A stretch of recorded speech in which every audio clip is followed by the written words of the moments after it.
Water comes in many flavors to the discerning palate. Mondstadt's water is crisp and pure, while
there'll be an extra fee for that.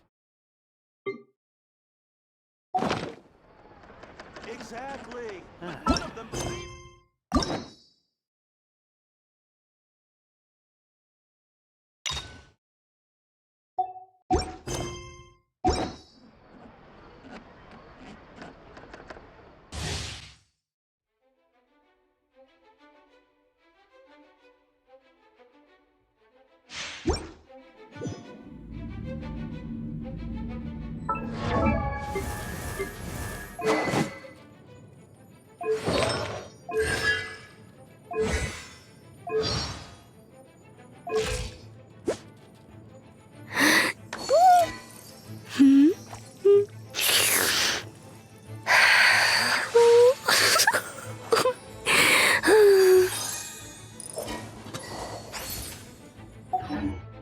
An important part of cooking is making sure the ingredients absorb the flavors in the dish.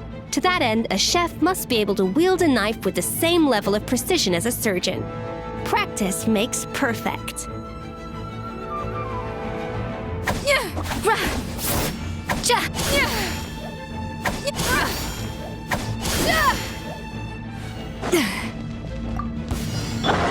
Leave the wounded to me. Let me weave you a verse. No, my... Dead reckoning. Frosted. A burst of flavor! A dash of frosting!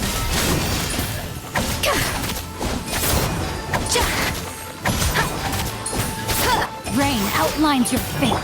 Getting here. Providing cover fire. Let's keep going, team. Witness the power of... Commencing. The pinnacle of excellence! No recipe, no problem!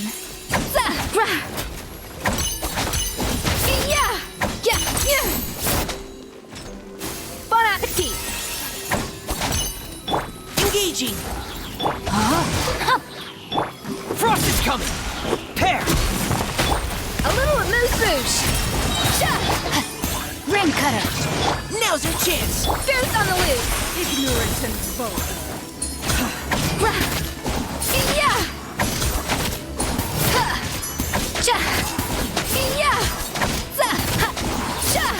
Off to the freezer! Final warning. Dead reckoning. Rain outlines your fate. Witness the power of... A burst of flavor!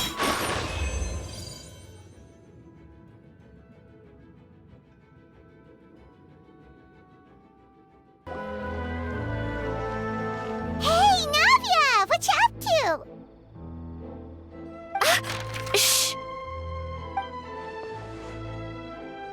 Get lost, Monica! I don't want to see you back here until you're ready to wake up and start doing things properly! Right now, you're a disgrace to my kitchen and to the Hotel de Boer name! It was an accident. I'm sorry, did you hear me asking for excuses? No, I'll do better, I promise. Why is she so aggressive? She won't even listen to what the poor girl has to say. Oh, hey, cut her some slack. You gotta at least hear her. Wait! Huh? Who do you think you are telling me? Wait a sec. So, you're bringing backup now. Suit yourself! You're still wasting your time!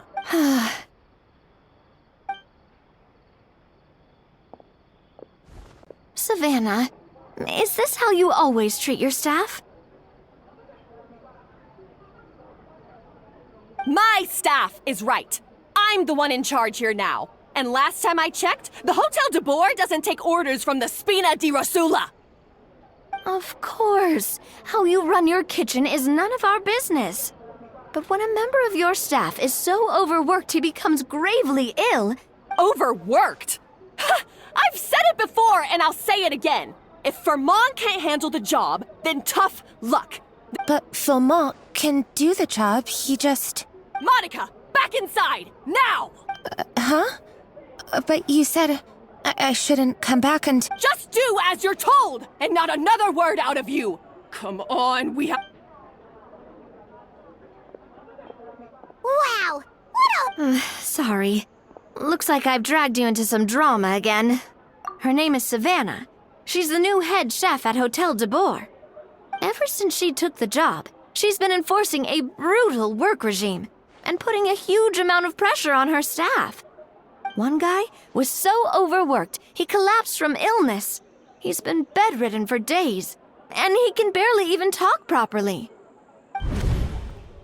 I'm sorry. It's all my fault. I don't deserve to be a chef. At his family's request, the Spina di Rosula is trying to mediate on his behalf.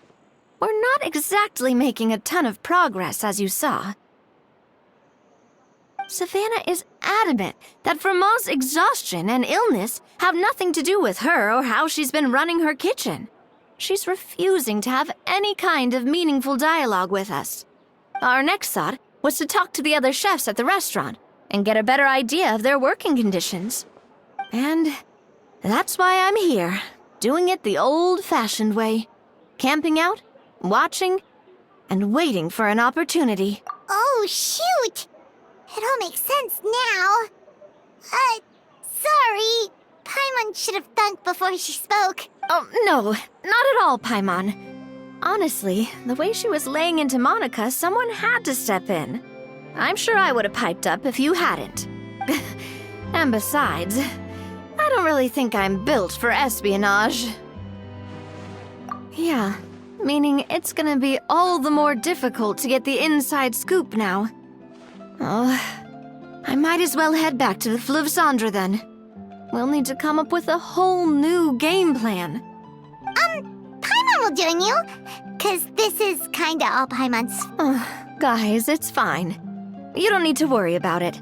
That said, if you were planning to visit the Fleuve Cendre anyway, let me take you out for a meal. I'll make sure it's a proper feast. A really famous chef just joined the Spina di Rosula's tavern. Her name is... Sorry to interrupt. I just wanted to apologize for the scene you witnessed just now. We shouldn't subject our customers to that. This is a small token from us. It's some candy from Monica. She asked me to make sure it was delivered into your hands. Monica's the one apologizing? Huh. Clearly Savannah is the one who owes an apology. Our head chef has been a little highly strung lately. Sorry for everything.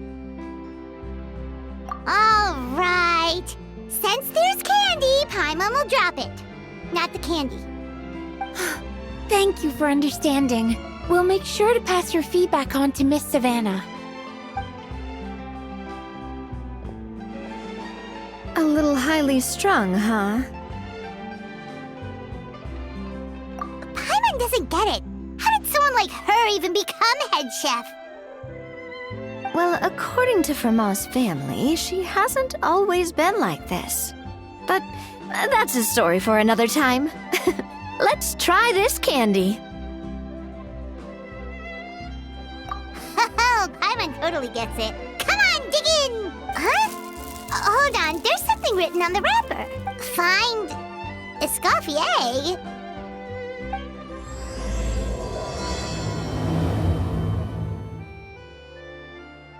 Escoffier?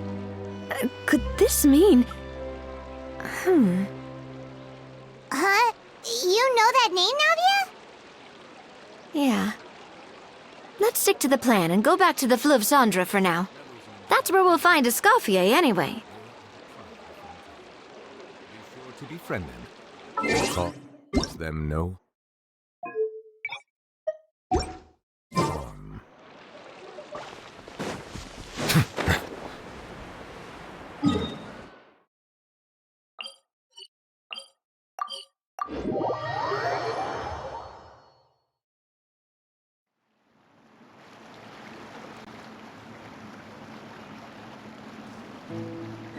So, who is this Escoffier, anyway? Well, for starters, she used to be the head chef at the Hotel de Bourg. Before Savannah, she recreated the legendary Gâteau de Bourg and restored the restaurant back to its former glory. Safe to say, she's the most renowned head chef in the Hotel de Bourg's history. After the culinary genius Modeste himself. Gâteau de Bourg? That's the super exclusive cake that they only sell a few slices a day, right? Wow. Why the heck would she let Savannah take her place? Well, apparently, the Hotel de Bourg was reported for a safety incident. Someone claims that the kitchen was adding an illegal substance to their menu, but none of the chefs had any idea how it could have gotten into the food. In the end, Escoffier decided that as head chef, she should take responsibility. And The Fortress of Mirabede? Well, you're right. The quantity of the substance they found was fairly minimal. Even the guards believed the whole thing was probably just an accident. Escoffier didn't have to stay in the fortress for long, but still, by the time she returned, the role of head chef had already passed to Savannah. So that's what happened. Even though Escoffier is no longer head chef at the hotel, she's still well respected by the staff. So, I'm guessing what Monica wants is for us to convince Escoffier to try and negotiate with Savannah on the staff's behalf. Oh, Paimon gets it! Monica wants Escoffier to come back and kick Savannah out. It's simple. If the new head chef is stressing everyone out, then the solution is just get the old one back. Well, about that... You thought cream of mushroom soup was ready to serve after 3.5 minutes on the stove! You'd have had more sense serving hot water with ice cubes. At least then you wouldn't have wasted all this perfectly good cream and mushroom! What do you say, Hilaire? I'm sorry, Cream. I'm sorry, Mushroom. As you can see, Escoffier is that kind of chef as well. You have to leave it on the heat for long enough to allow those flavors the chance to come out. Don't be fooled by the aroma when the water first starts to boil. Yes, Chef. Then go back and do it again. The customers are still waiting. Remember where you went wrong and don't repeat the same mistake twice. Yes, Chef.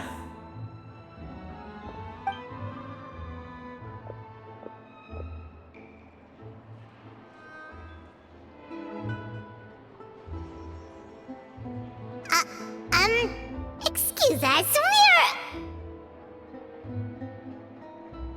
Waiting to be served? Sorry, we're pretty busy. I'm afraid you have to join the line. Oh, no, So you're not paying customers? Then I'm afraid the wait will be even longer. It's hard to talk to Escoffier when she's in the zone.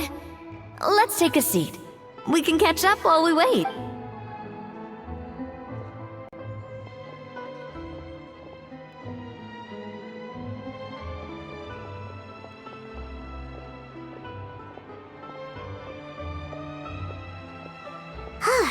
Looks like the rush hour is finally over. Is it always this busy here? These days, yes. I'd say business has tripled since Escoffier joined as temporary head chef. Well, in her words, the Hotel de Boer doesn't need her anymore. It doesn't look like she's got any plans to go back. I guess I'll be heading off then. Wait, take these home with you. We can't serve them now, and there's no sense in letting them go to waste. Oh, thank you, Chef. For what? Like I said, I just don't want them going to waste. Oh, and tell Fiamma to get well soon, so you're not running yourself ragged every single shift. Fiamma. That's the second time we've heard that name. Who is that again? He's the chef that fell ill from stress. Hilaire is his son. And with Mom stuck at home taking care of Dad, he decided to pick up some work to help pay the bills. Escoffier knows their situation, so she's been making some extra food every day for him to take. Hey, I heard that, Navia! I've told you before. No one's making extra food. Hilaire is making blunders in the kitchen, and I can't serve his failed dishes, so he might as well take them home. Yeah, failed dishes that just so happen to be nutritionally complete. So you two must be the world-famous traveler and his companion, Paimon. Oh, so you know us already. We'll skip the introduction then. We are here to talk about... I certainly am. The Spina's headquarters are right next to the tavern. And I've lost count of the number of times Navi has come to pester me about it. But I don't work for the Hotel de Boer anymore, and being ex-head chef doesn't give me the right to interfere with that business. Besides, I'm the one who persuaded Savannah to take the job in the first place. What? Well, she was a much gentler person back then. A little timid even. She wasn't at all confident that she was the right fit for the role. That's hard to believe. Are we definitely talking about the same Savannah here? Honestly, I do wonder if she's just emulating me. I mean, I'm not the most pleasant head chef to be around either. Anyway, suffice to say that given the history between us, it'll be tricky for me to tell her she's doing her job wrong without coming across like a huge hypocrite. Fiamma and the others probably think that Savannah gets it all from me. I wouldn't be so sure about that, Escoffier. Look at this note we got from Monica. She mentioned me. Whatever shortcomings you feel you have, it looks like Monica still trusts you. As for the others, well, how can you know what they think unless you ask them? Monica. Plus, it's not like we're asking you to storm in there and raise hell. We're only in the initial phase of our investigation. All we're trying to do is get the other chefs to open up to us. Oh, Monica. I can't believe her! Powdered sugar is supposed to be applied sparingly. Look at all that on the wrapper. It's thicker than the sole of my shoe. Unbelievable! I won't stand for this. Wait, so now she's... Let's go catch up to her. We don't want to keep her...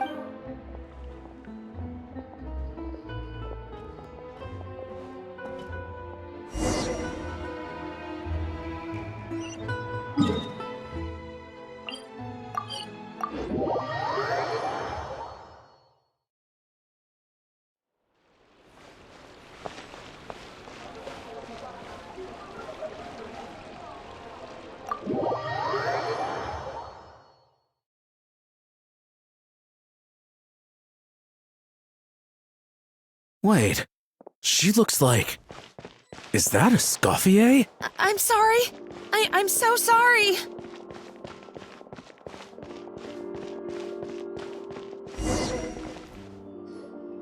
I'm sorry, I'm so sorry. I messed up your order. Oh, I wouldn't go that far. Maybe the taste is a little off, but if you hadn't brought it up, I don't think I would have noticed. But, please, you have to forgive me or Chef is gonna... What the heck? Get up, Monica! Can't you see that you're just making your customer feel more awkward? Escoffier? If you want forgiveness, then do what any self-respecting chef would do. Make— Savannah said that I'm not allowed back in the kitchen until I've corrected my mistake. That's some backwards logic. How can you fix your mistake without being allowed to cook? If this is what Fermat had to put up with, then no wonder he had We apologize for interrupting your meal, sir. It's fine. With my layman's palate, it's not like I can tell the difference anyway. I was actually quite enjoying my meal until she appeared out of nowhere and started apologizing. Oh, well, it's because Chef Savannah tasted a bit of the leftover soup from my pot and then threw me out of the kitchen. Gosh, that's pretty strict. Has she always been that way? I don't recall things being like this when Escoffier was head chef here. I gotta say, you're all looking a little worse for wear these days.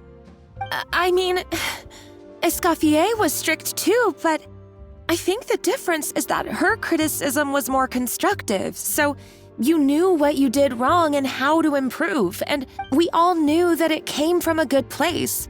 Chef Escoffier was hard on us because she truly wanted us to reach her level. But these days, whenever we make a mistake, we just get told to wake up, get your head up, and it's only gotten worse since word got out that Chef Escoffier had started working again in the Fleuve Cendre.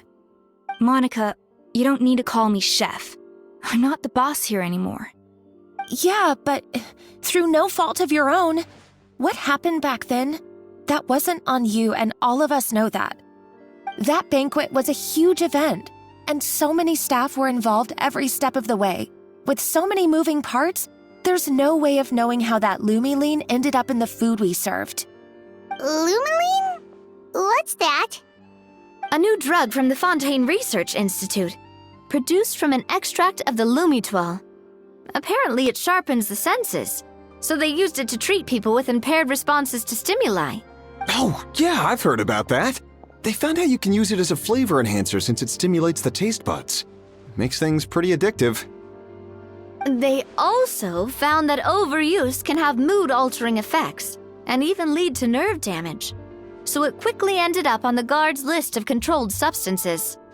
Unfortunately, however, some food products containing the additive had already made it to the market by the time the guards banned it from the restaurant industry. Everyone knows that in all likelihood, someone probably just purchased a batch of contaminated ingredients by mistake. But you took all the blame.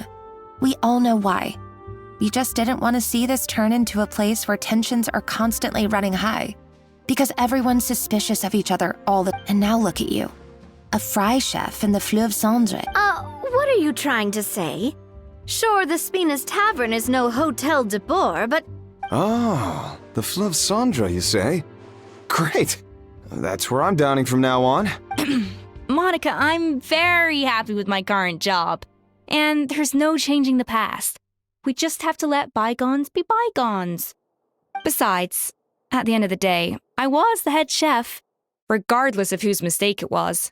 Ultimately, the responsibility— If only Savannah was half the boss you were. I'm sorry?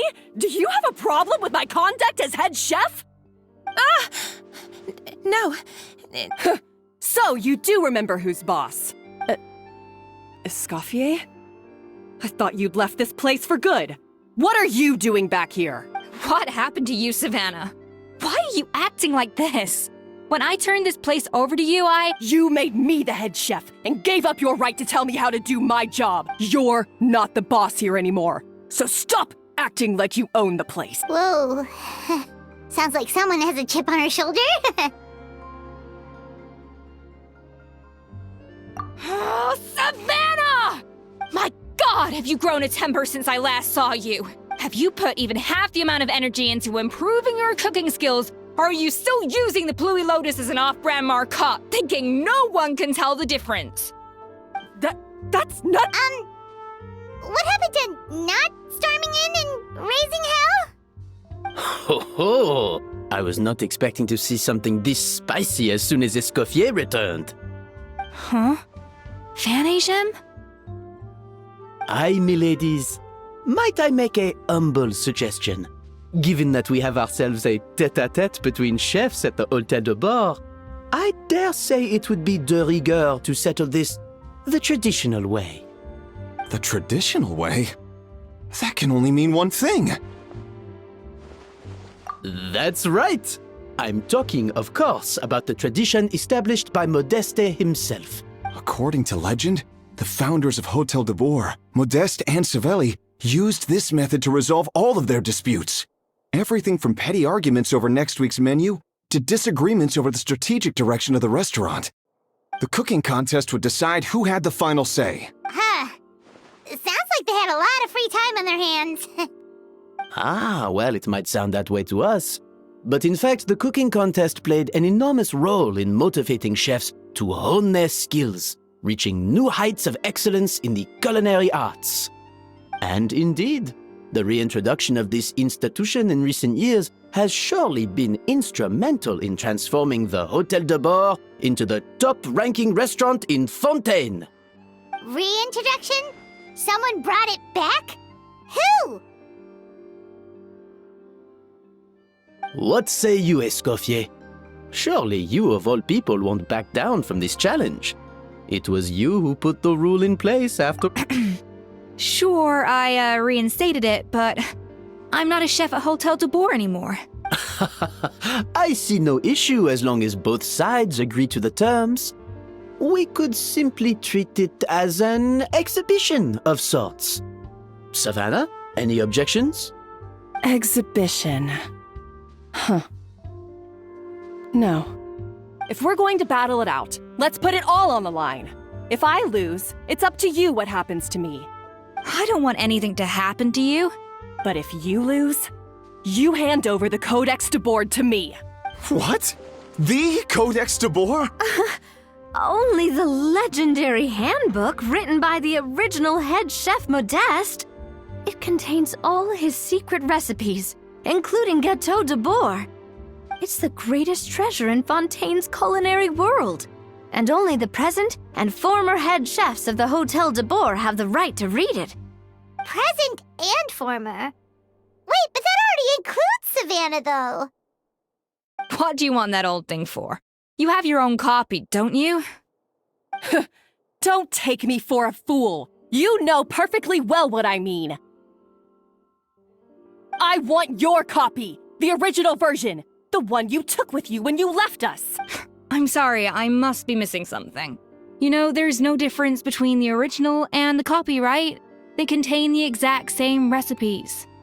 Stop trying to change the topic. What's wrong, Escoffier? Scared you're gonna lose to me? Or are you scared of me getting my hands on the original codex? Savannah, you may remember that we gave her the original as a parting gift to thank Escoffier for her years of service. Asking for it back feels a little, Oh, I'm sure it won't be an issue, as long as both sides agree to the terms. Those were your words, weren't they? And as for the contest itself, let's make it a bake-off. Gâteau de Bord, per the recipe in the codex. Well, Escoffier, you against me. Are you in or out? You sound surprisingly confident. All right then, let's see how much you've actually grown. I hope you surprise me, Savannah. I'd hate to find out that all you've learned after this long is how to chew people's heads off. Believe me, I'll show you. Escoffier, are you sure this is a good idea? You accepted her terms a little hastily. Oh, it'll be fine. Let's head back to the Fleuve Cendres so I can get prepping.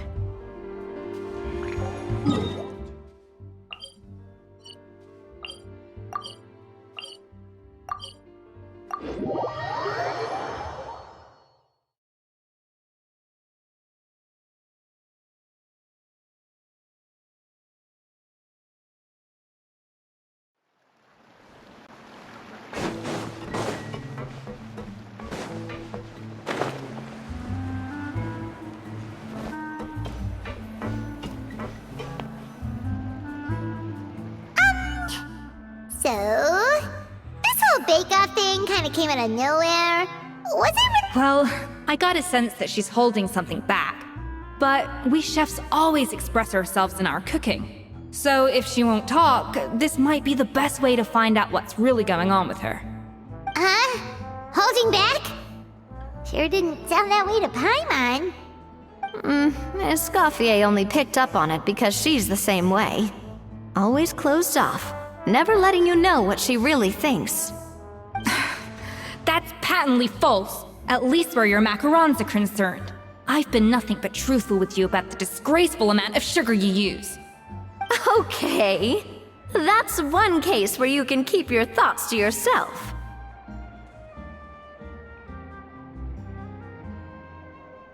Oh, that? Well, it's not so much a recipe book as a diary of Modeste's adventures. Back in the day, he and his good friend Savelli explored far and wide, partly adventuring, partly looking for new ingredients and developing new recipes. Their creations had an enormous influence on the course of Fontaine cuisine, turning it into a much more vibrant and diverse scene. For instance, legend has it that the original Gâteau de Bourg was made using a special secret ingredient that Modeste discovered on one of his adventures. So rare was the ingredient that they could never make more than 16 slices of the cake per day. But everyone who tried it claimed that it was one of the most blissful and invigorating things they had ever tasted. Modeste and Savelli went on to found the original Hôtel de Bourg, which catapulted them to stardom in Fontaine's culinary world. Especially Modeste. He was hailed as a once-in-a-generation genius, and over time, the recipes from his adventure log became known as the Codex de Bourg. Paimon's heard this kind of story before. Armed with the Codex, the Hôtel de Bourg took its rightful place as the finest restaurant in the land, serving those recipes for centuries to come. Something like that? What? No, of course not. Cooking is a constantly evolving art form. How could any restaurant survive if they only served food that was popular last century? Anyway, never mind centuries. Savelli and Modeste parted ways not even 10 years after their rise to fame. Then, Modeste passed away while he was still in his prime. And that was it. The end of the Hôtel de Bourg's heyday. It fell into decline, and for most of its history, it was just a nondescript place with a couple of cheap tables. It's only in recent decades that it started recovering. Even then, it still took numerous relocations and changes of management before we finally ended up with Vanigem and the restaurant we have today. Oh! So the Codex really isn't all that, then. Paimon figured it was like one of those mystical books they have in Liyue's martial arts novels, where the main character learns all their secret powers from. Yes, well, that's fiction, and this is reality. You can't meet the tastes of modern diners by following some ancient recipes from a dusty old book. Case in point. Even the Gâteau de Bourg they sell now is actually Escoffier's reimagination. Wait, really? Why though? Didn't that recipe make it into the Codex? It did, but like I said, it's the dusty old book now, and the records aren't as legible as they once were. Not to mention that there's no way of finding the secret ingredient Modeste wrote about. So, reimagination is right. I consulted some historical records and took what I could from the Codex. But ultimately, the Gâteau de Bourg today is my own recipe. As for why we gave it the same name and kept the tradition of only selling 16 slices a day, well, you've got Vanigem's business sense to thank for that. Oh! Huh. Well, that kind of takes all the mystique out of it. Hey now, it might not be the original Gâteau de Bourg, but it's still the most delicious cake in Fontaine today. And who knows, maybe Escoffier's version is more suited to your palate. Just think, if the original truly was the perfect cake you're imagining it to be, there's no way the recipe would have been lost to history, right? Not to mention that the Hôtel de Bourg never would have fallen into a slump. Anyway, before I left my role as head chef, I made a copy of all the recipes from the Codex, including my own improved versions, and turned them over to Savannah. So why is she so interested in the original copy? Could it be a symbolic thing? Like, whoever holds the original Codex Devore is the true head chef? Well, it was clearly precious enough to give to Escoffier as a parting gift. Meanwhile, Savannah only got a copy. Maybe from her point of view, it's like management doesn't truly see her as being worthy of the role. You think so? The only thing is, it was her suggestion to gift me the original in the first place. Well, a joint decision by her and Venisham. But still. What? Huh. Guess she's had a major change of heart since she became head chef. Yeesh. Who knows? We could speculate forever. Better to just let our gato do the talking. It means besting her in this bake-off, and then getting her to explain herself, even if I have to beat it out of her with a spatula.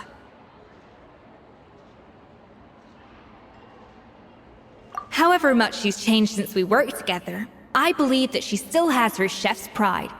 And if she respects the art, she'll respect the outcome of our contest. Well, I'm confident that you and your spatula can get justice for Froment. All you need to do now is win the contest. But that should be a breeze for you. Let's not get too ahead of ourselves. Gâteau de Bourg is very complicated to make. Usually, it takes 3 chefs working in tandem to cover everything. Now, if I had to push it, I could probably do the work of 3 chefs myself. But I'd prefer to play it safe if I can find a couple of assistants in time. Well, that's easy. The 3 of us are veterans in the kitchen. You just need to pick 2 of us. Well, I have heard the Traveler is an accomplished cook, as well as a warrior. But be warned, I will hold you to exceptionally high standards. Oh, count me in too. I've spent weeks perfecting my macarons after your scathing review. Even if it means competing against the Traveler, so be it. I'll show you what I'm made of. Confident. I like it. Alright, let's start with some elementary mise en place. Show me your knife skills.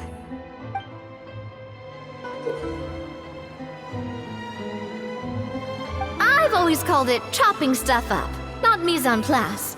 But it's basically the same thing, right? Oh, Navia. The difference in your case is that mise en place is chopping stuff up without sending juices flying all over the kitchen. Looks like you found that easier than I expected. Yeah, thankfully it was pretty straightforward in the end. You made it sound like we'd be carving statues out of fruits or something. Well, brace yourself, because the next step is anything but straightforward. I'll be using this cold press to extract flavor compounds from the ingredients. A kind of special food processor I got the Fontaine Research Institute to make for me. But this isn't exactly standard kitchen equipment, so that probably didn't make a whole lot of sense. Custom-made equipment from the Fontaine Research Institute, huh? That's some pretty high-tech food prep. Paimon's never used anything this weird before. Cool! No, weird.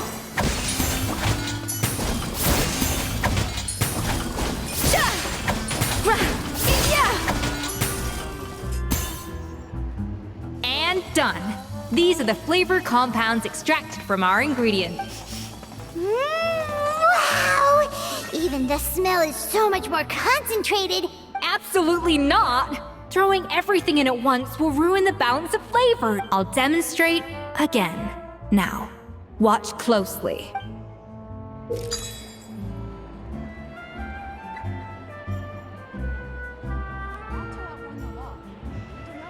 Slowly and carefully. Not a drop too much, and not a drop too little.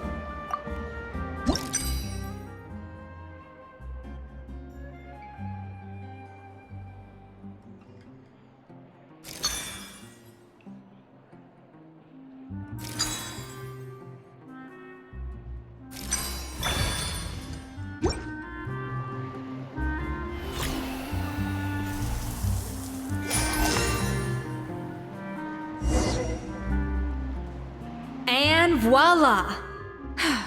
Now it's your turn.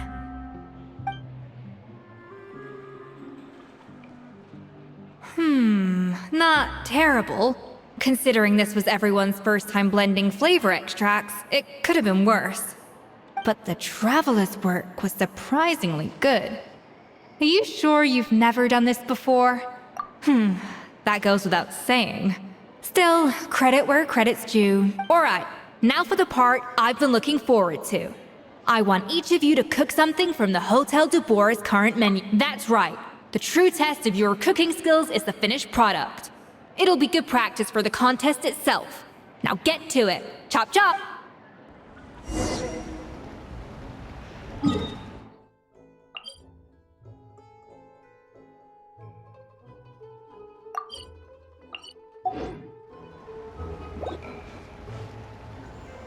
How's it going? Have you picked a dish yet?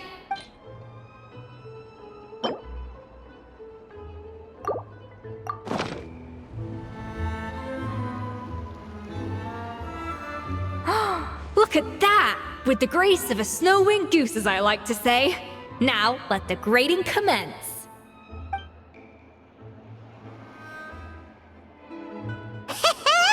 Pretty good, right? Not to brag or anything, but Paimon's a bit of a connoisseur when it comes to la food. 6 points. What? Oh, what? That's 6 out of 100. What? You say you're a connoisseur, but it's quite clear from this dish that you have far more experience consuming food than creating it. By that logic, I suppose you think listening to Lady Farina on repeat every day would make you an opera singer. Aww. Me next! I'll have you know that this batch of macarons has 2 whole tablespoons less sugar than my previous ones. So you went from 12 tablespoons to 10? Well, it's nice to know you actually measured it out. Because it tastes like you just threw in whatever was left in the jar. 6 points. Aww. Now to the final dish. So, This is our last hope. 8 points. darn. That's Not exactly. The color is spot on. Beautiful aroma. Excellent presentation. I have to give this one 8 points out of 10. Huh? How did you pull that off? Don't get me wrong. There's room for improvement. But still, this is clearly the work of an accomplished chef. I can tell that you've put many hours of work into honing your skills in the kitchen. I can really taste the grace of the snow-winged goose in this dish. The traveler's journey, with all its trials, tribulations, and setbacks. Not to mention the frustrations of having a picky eater for a partner. Hey, you made that last part up! No way did you taste that! Well, it looks like I lost fair and square. I guess you'll be taking the Traveler as one of your assistants then? But if it takes 3 chefs, that still leaves 1 slot remaining. Maybe Paimon and Navia should keep practicing and see how it goes? Chef Escoffier!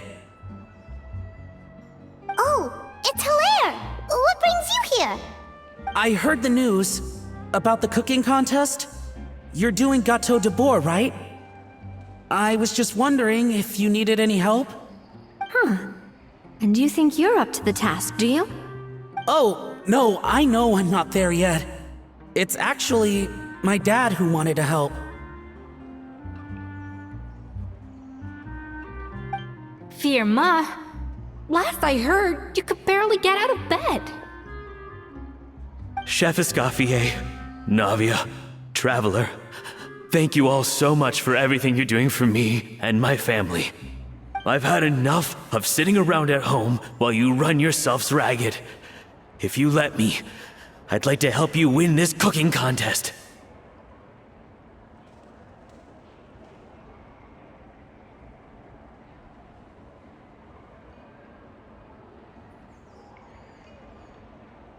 Yeah, I was gonna say the same thing. Don't you worry. I'll be fine. I'm feeling much better now. I'm sorry. I know I've been rather useless these past few days, but not anymore. The fact is, I'm a fine chef, despite recent events. I've proven myself in the Hotel de Boer kitchen, so if anyone's qualified to work under Chef Escoffier, it's me. I think. I hope so. Firma, have you even set foot in a kitchen since leaving Hotel de Boer? I have not, but I'm fully rested now. I know I can handle it. I'll prove it. Let me whip something up for you right now.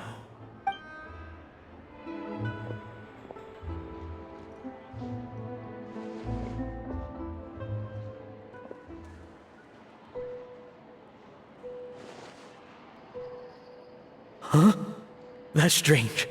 Why are my hands shaking? What do you call this, Firma? I can't seem to grip my knife. Do it again! Again! Again! Hopeless. Get out of my kitchen yesterday. Dad, what's wrong? I don't understand. I was feeling so much better, and then Will I never be able to work in a kitchen again? Dad, talk to me. What happened? I think the real issue here is not physical exhaustion, but psychological trauma. Monica, when did you get here? Probably because you were all concentrating so hard on your cooking. I didn't want to interrupt your flow. But anyway, Firma, I'm so sorry. If only I'd known how serious your situation was, I would have stood up for you sooner. You have nothing to apologize for, Monica. During those long nights of redoing every order, you were the only person who looked out for me. Oh, come on. All I did was make you some tea. I doubt it was much help. Savannah was so ruthless toward you. I probably should have brought you something stronger. She sounds like the worst. All right, another Savannah horror story. Let's hear it. She's been getting harsher and harsher on us ever since she heard about Escoffier's new role in the Fleuve Cendre. Seems like no matter what we make, she'll find something wrong with it. What is this? It looks like a dog's been at it. In the trash now! Then she orders us to redo the dish again and again, but we never know what's going to make her happy. Do it again, do it again, do it again!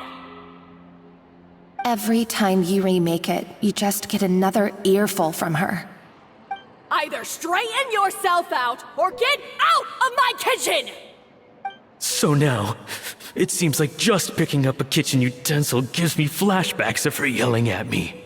Oh man, that must be awful. The more I want to get it perfect, the more my hands shake, and the more scared I am of making another mistake. How can you give up so easily, Firma? You weren't a quitter when you were working for me. And even under Savannah, you talk about working late into the night trying to perfect your dishes. That says to me that you still hadn't lost that determination to prove yourself.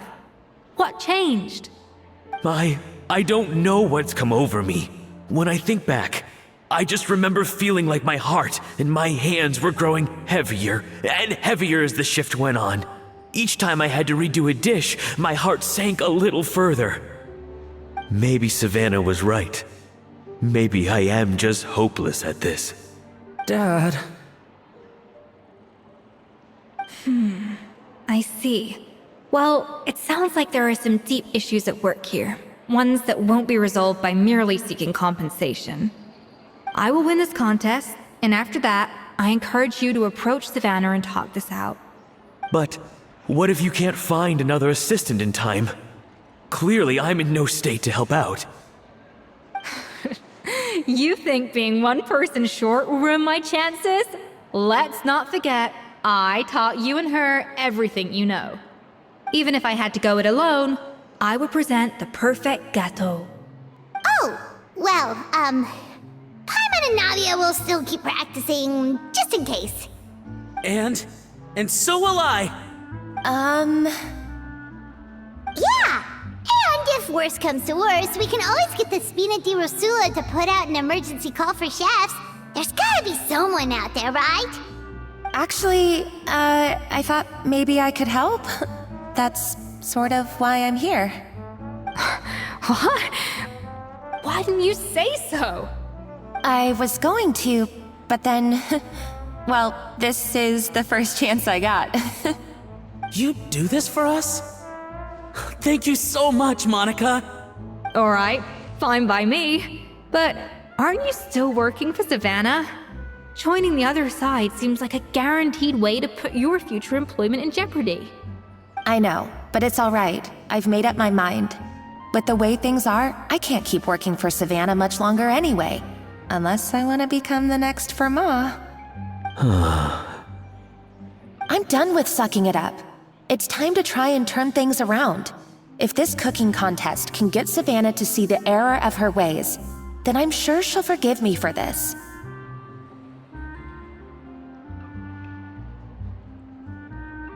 Well, Hyman didn't think we'd be poaching from Savannah's staff to get our third person, but there you go. Anyway, Monica's a professional chef, so nothing could possibly go wrong now. Great! Then it's settled.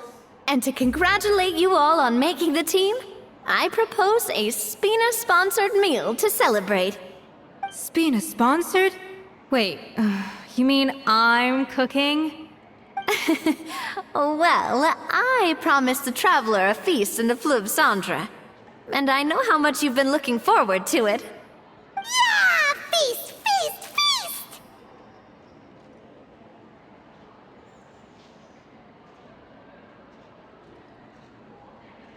Alright, if you insist, then prepare for some of the finest food of your lives.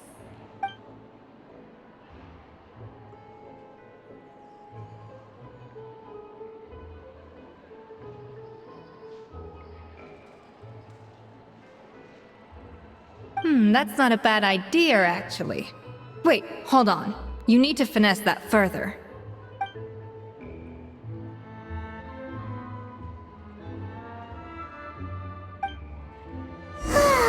That was a dream come true. Hyman never knew Fontanian cuisine could be this good.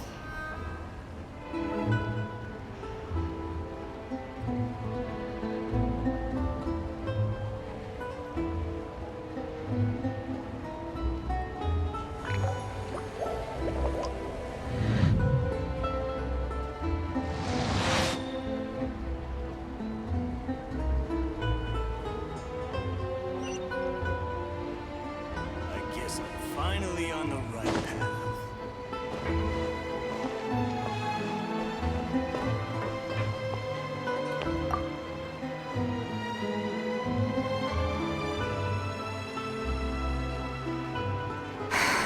Why, Savannah? Why? Oh, nothing. I was just flicking through the original Codex de Boer. I wanted to see if there was anything I'm missing. Something I hadn't noticed before. That might explain why Savannah's so desperate to get her hands on it. But I can't find anything.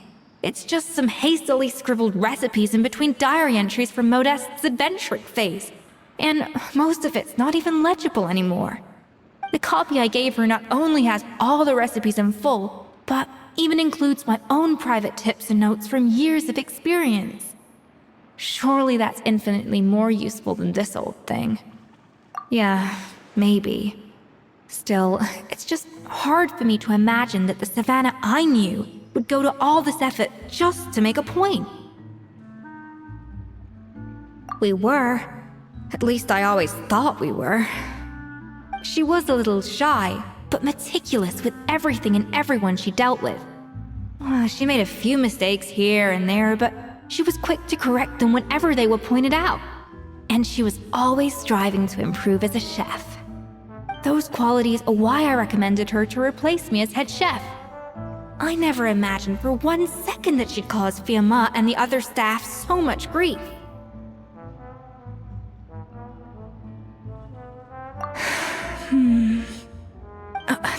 Well, I mean to an extent, of course. I pushed hard for her to get the role.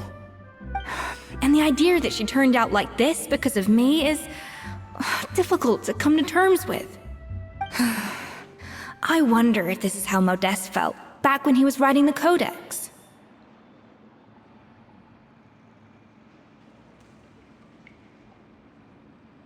Yes, with his good friend and co-founder of the Hotel de Boer, Savelli. The story goes that after Modeste unveiled his Gâteau de Boer and was hailed as a culinary genius, he was admired and adored by all. But his newfound fame slowly drove him and Savelli apart. Unlike Modeste, whose every new creation was an instant hit, Savelli seemed to face setbacks every turn. Doors that would swing wide open for Modeste would shut in Savelli's face. And with Modeste being whisked off to all manner of functions by his celebrity friends, he had less and less time to discuss the culinary arts with Savelli. People started gossiping about Savelli, and their relationship between the two gradually soured. Everything came to an abrupt end when Modeste, still in the prime of his life and still hailed as a genius, suddenly died from an acute illness. And that was it. They neither had a decisive split, nor got the chance to properly reconcile. Their story just came to an end. One rumor had it that Savelli actually killed Modeste out of jealousy, even as the latter was hoping to make amends. Unlikely. It's a popular theory, but there's no real basis for it. At least there are no records of Savelli ever being convicted of a crime. Still, beyond a point, there's no way of knowing what truly happened in the past.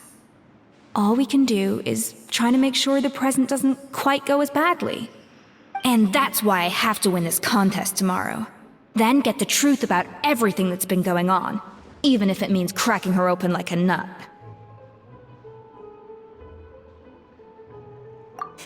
You're right about that. Just follow my lead and victory will be ours.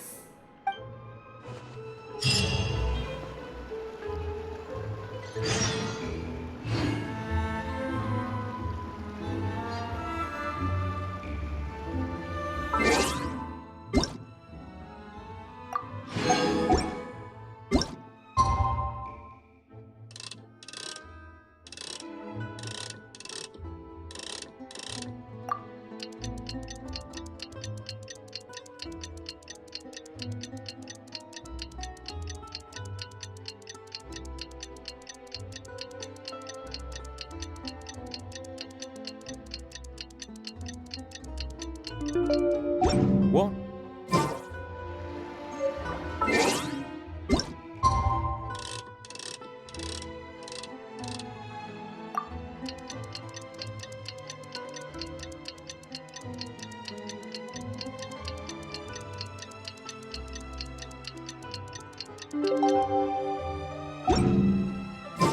It's Cooking Contest Day! To the Hotel de Boer! Toot sweet!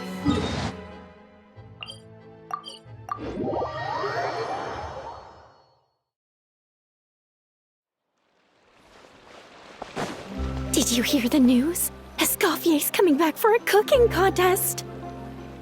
Wait, seriously? Escoffier in a cooking contest? Now that I've got to see!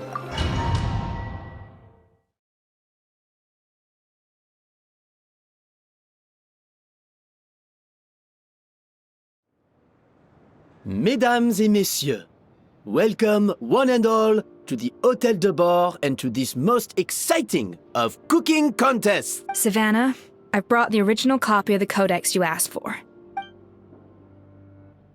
Monica?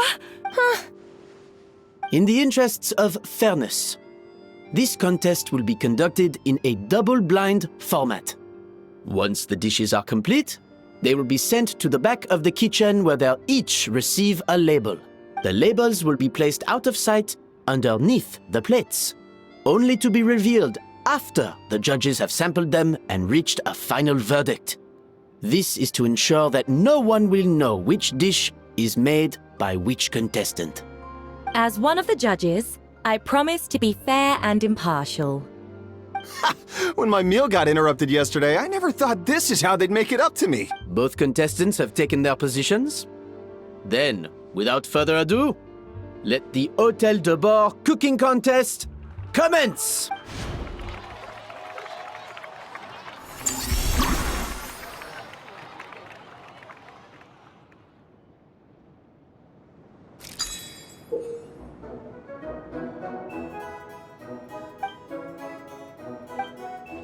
Monica, Traveler, it's go time. Let's do this. Alphonse, Gaspar, get to work. Do not disappoint me. Looks like our two head chefs are raring to go. Even the best chef in the world can't flavor their food without prepping the flavoring, right?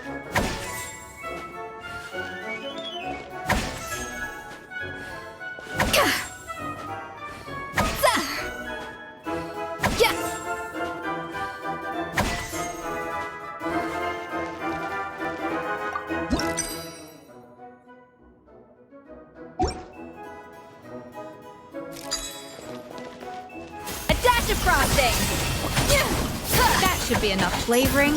Now hurry up and balance the flavors.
What are you playing at? Not how I taught you to do it! Stop horsing around and do it again! Yes, chef! Oh, tension in the ranks on Team Savat.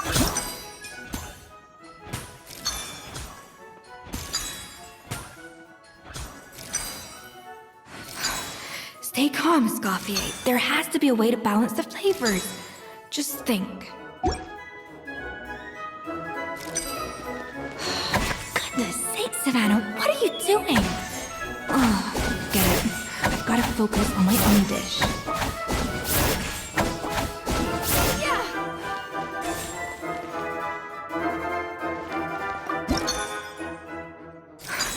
What are you doing, Escoffier?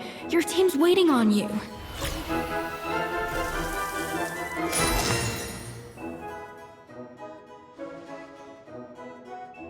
So, what do you think?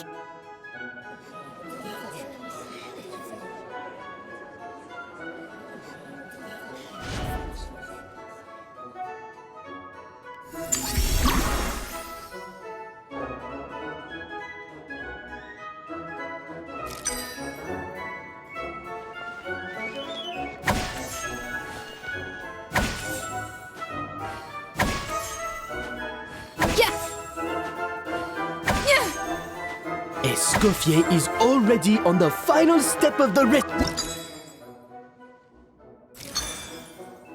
The balance of flavors is about right.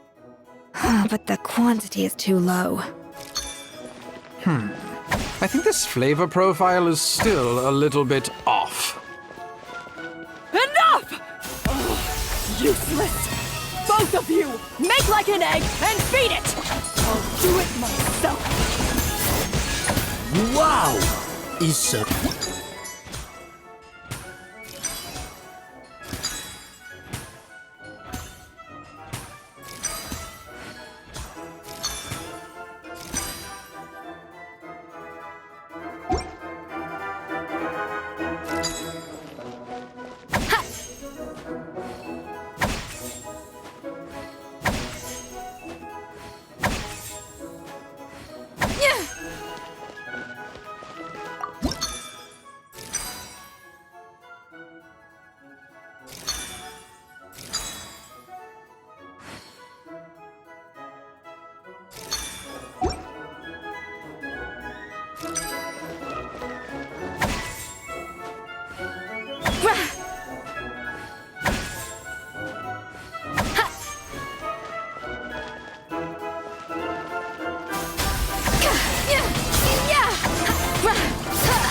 You can't match Escoffier's talent.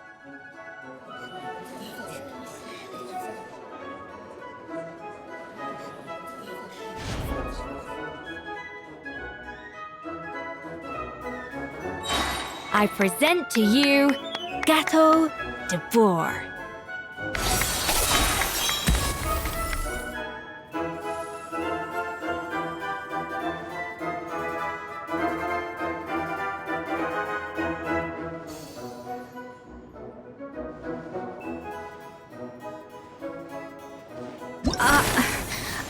I was just exercising caution. I had to make sure everything was perfect.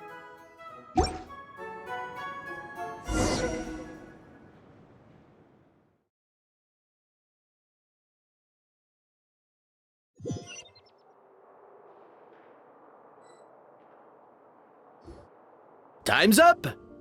Contestants, please take your dishes to the back.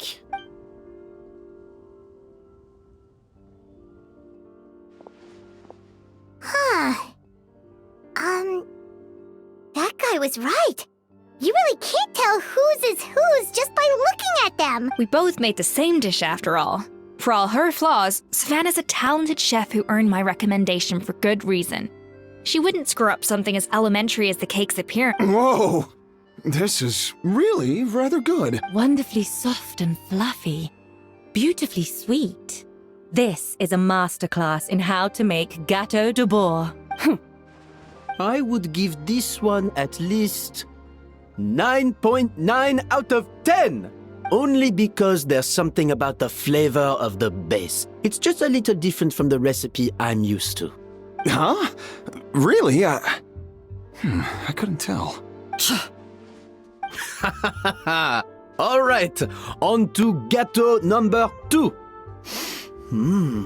I haven't had a single bite and already this aroma is a delight to the senses. I have a feeling that this Gateau will be a Gateau for the ages. How exciting!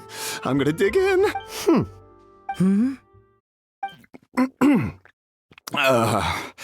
I think maybe someone got a little carried away when they were adding the sugar. Not just the sugar, it's the flavors too. This is all over the place.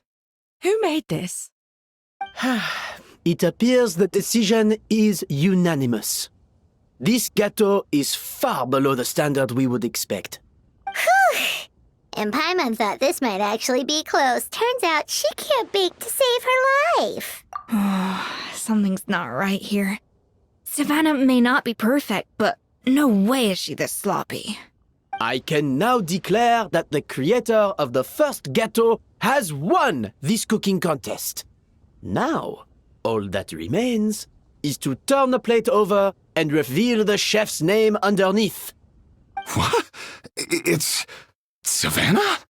No! That's impossible! Hey, Savannah! You cheated, didn't you? You cheater! What did you do? Oh, you swapped the plates, didn't you? Well, someone's a sore loser. These cakes went from the oven to the judge's table without me ever laying a finger on them. It was Van Gem's staff who labeled them in the kitchen. If you're looking to accuse someone, why don't you start with them? Isn't it more likely that Escoffier's lost her edge? You take that back! Judges, we demand a rematch. That's enough!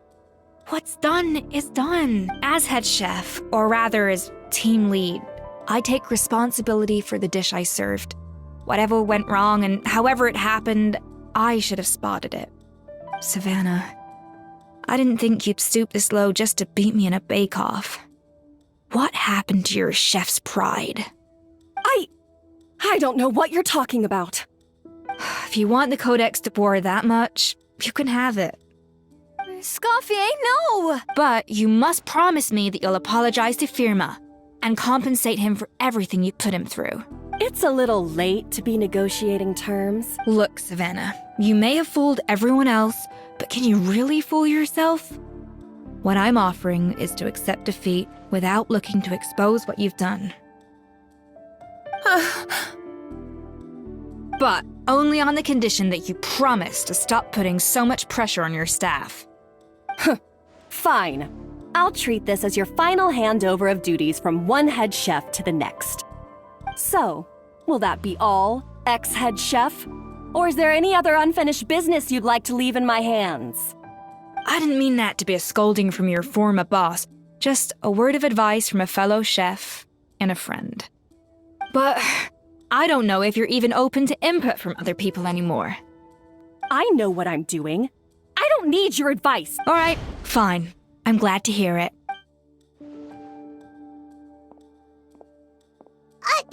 Escoffier? The Codex de Boer. Fine. Escoffier? How could you let her get away with this? Yeah! The Codex is a souvenir of your time here! It's all right. It was just a bake-off, not the end of the world.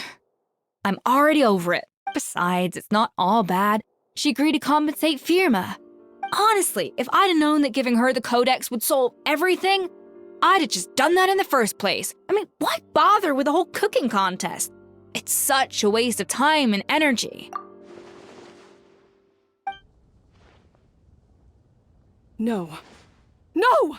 This doesn't make any sense! Huh? That's it? No secrets, no nothing? I don't believe it! This can't be happening. Oh, Chef Savannah! Savannah?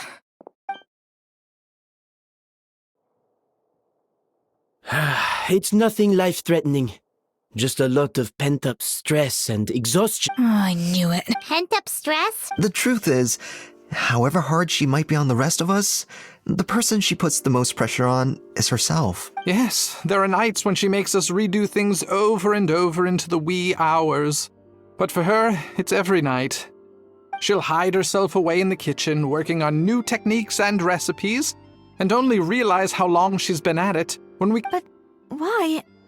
Our best guess is she doesn't want to be seen as less of a chef than Escoffier. And there it is. Even so, that's no excuse for taking her anger out on the rest of you. Yeah, and it's definitely no excuse for cheating in the— About that, we honestly have no idea how she did it. We were focused on our own work the whole time. Leone and Algalia were the ones I tasked with labeling the cakes. I've already spoken to them both. They're at a loss to explain it too. Not to worry. Come on, join me downstairs. I'll interrogate the guilty gâteau myself.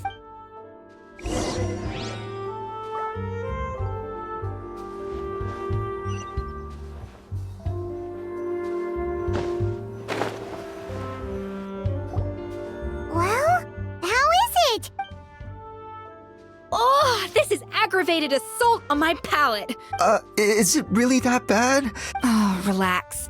This isn't your cake. Savannah never switched the plates. The offending flavors are coming from in between the icing and the cake base, which means someone tampered with it while it was being made. Or in other words, we have a traitor in our midst.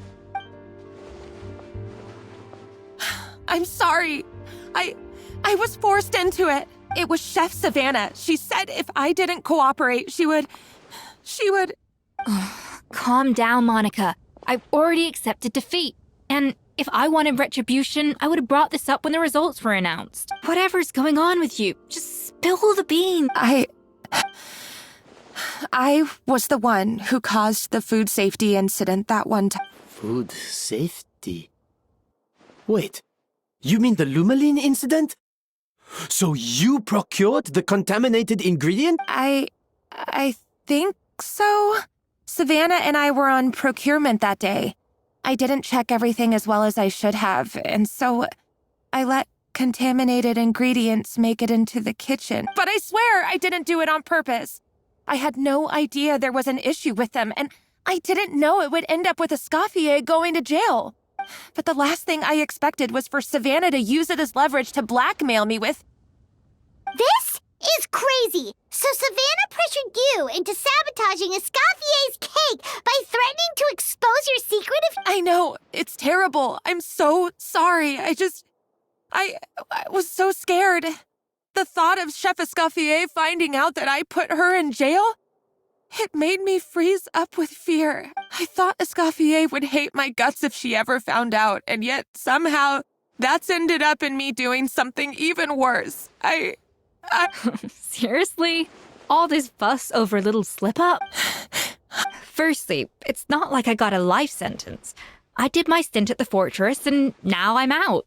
And secondly, I had my own reasons for leaving the home, so you don't need to feel ashamed or frightened or anything like that.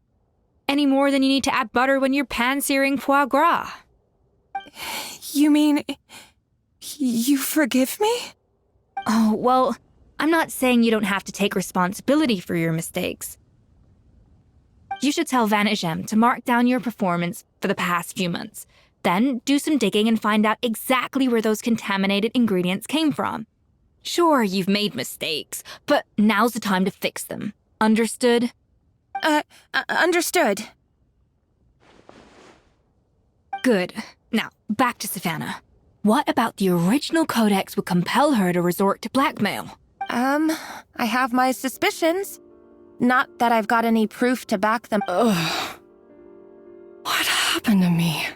I've overheard some customers murmuring about how the Hotel de Boer hasn't been the same since Escoffier left. They think our menu doesn't taste like it used to. Now that you mention it, I noticed it during the contest too. I couldn't put my finger on it, but the flavor seems subtly different from how it used to be. But the difference was so small, I'm sure no one would notice it besides our most loyal customers and true dessert connoisseurs. Still, as head chef, it's easy to see why Savannah would get so hung up on. So many times I've seen her make the cake base over and over again, late into the night, determined to match Escoffier's version. Yeah, I've noticed that too. Never really gave it much thought, though. Thinking back on it now, it's clear that Savannah's been in a downward spiral ever since Escoffier left. She wants to prove that she can fill Escoffier's shoes. That's gotta be the reason. But after countless setbacks, she's getting more and more unhinged. And at some point along the way, she switched from doubting herself. Doubting Escoffier? For what?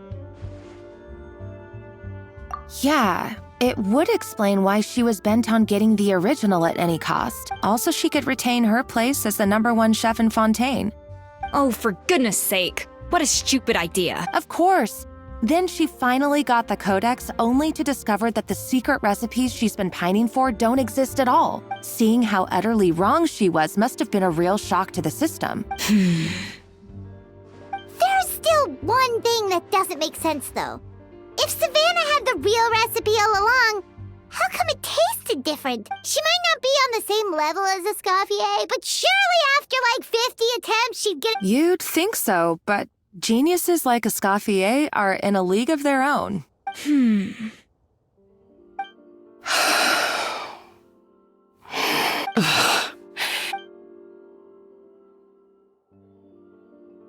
New head chef, you say? What's her name? I don't think I've heard of her before. I wonder, can the Hotel de Boer keep its edge without Escoffier at the helm? This tastes different from last time. Is it undercooked or something?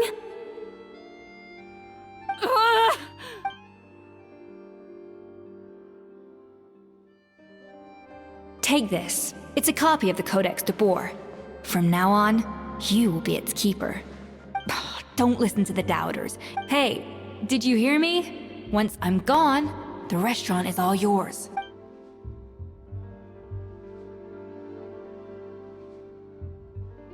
All this time, I've been blaming other people, but maybe I'm the problem.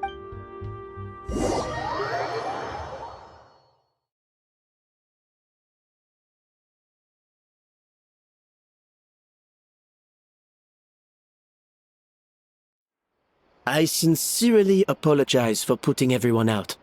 Savannah's awake now, but I don't think she's ready to speak to. Let's give her the day to calm down.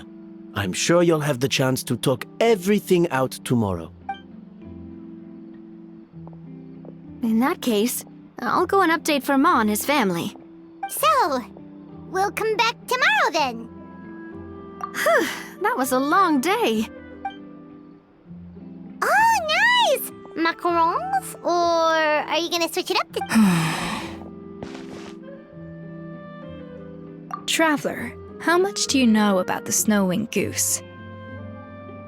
Every year, they migrate long distances in search of a suitable home. There's always one goose at the front whose job is to lead the flock. Fontaine poets often use the image of that goose to explore the ideas about leadership and genius. They usually imagine someone who's a cut above the rest, a model of perfection. But what those poets don't know is that during a migration, the lead goose is always changing. Once the lead goose shows signs of fatigue, it retreats to the back of the flock and allows another goose to take its place. So the truth is that leadership, with all the responsibilities and pressures that come with it, it's something that everyone takes turns at. But we humans completely miss that fact when we project our own ideas about social hierarchies onto them. I guess what I'm saying is, I don't buy into this notion that there's some sort of gulf between normal and genius. Cooking is a science, not magic. Given the same ingredients, same recipe, and same environment, I see no reason why two different people shouldn't be able to create the exact same dish. Of course, some people have a more sensitive palate than others, and some people are just born bolder or more conscientious. But these are all variables that can be accounted for with time and practice. I'd have no reason to expect so much from others if I believed that perfection can only come from the hands of a genius. The only reason I hold people to high standards is because, well, I believe they're capable of greatness.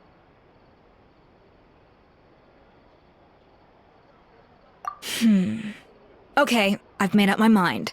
I'm gonna get to the bottom of why Savannah failed. And come tomorrow, I'll give her the scolding of her life, pointing out all the mistakes she's made along the way. Then she'll finally see the error of her ways. Why are we here so early? Are we, check on her? Why? What happened? Oh no, Escoffier!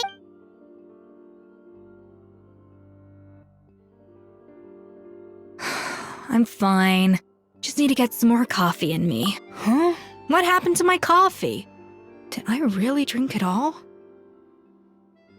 Alright. Thanks. I appreciate it. Well, there's cooking facilities here, or we could just grab a cup of coffee from Cafe Lutece, but either way, hurry!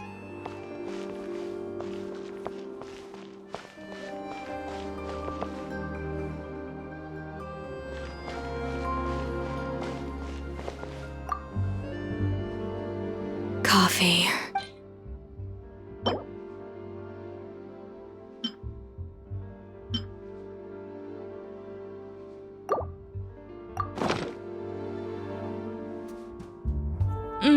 Strong, bitter coffee beans, transformed through expert brewing and balanced perfectly with rich. I feel much better now. Thank you so much, Traveler and Paimon. Glad to hear it, but make sure to catch up on your sleep when you get... I think I figured out where the problem lies. Honestly, it's ridiculous. I don't know whether to laugh or cry. Wait, what investigation? I'll save it for when everyone else gets here. It's so... Yes, except my failures were stepping stones to success. Escoffier! Have you seen Savannah? Huh? No, not... After seeing her home yesterday, we were all a little concerned about how she was doing. So, I dropped by her place early this morning to check on her, only to find an empty house with the doors wide open. I left Alphonse and the others to keep watch at her home, while I checked the Hôtel de Bord. If she's not here, then where could she be? Boss, Escoffier, bad news. Alphonse? You're supposed to be keeping watch at Savannah's house. We were, but then, just after you left, we found this stuff in her house. Oh, looks like a map with a bunch of random places circled. Wait a second. This feels familiar. Of course, from the Codex. They're all places that Modeste explored on his adventures. Yeah, but I don't understand. The adventure logs in the codex are too fragmented to be of any use. The Codex de Bord? Then, this place marked in red out at sea. Could that be the fabled birthplace of Gâteau de Bord? Seriously? So now she set her sights on finding the original recipe and beating it. Ugh, idiot! Does she have a death wish? Those ruins are thousands of years old. Hold on. There's more. Besides the map, we also found these letters.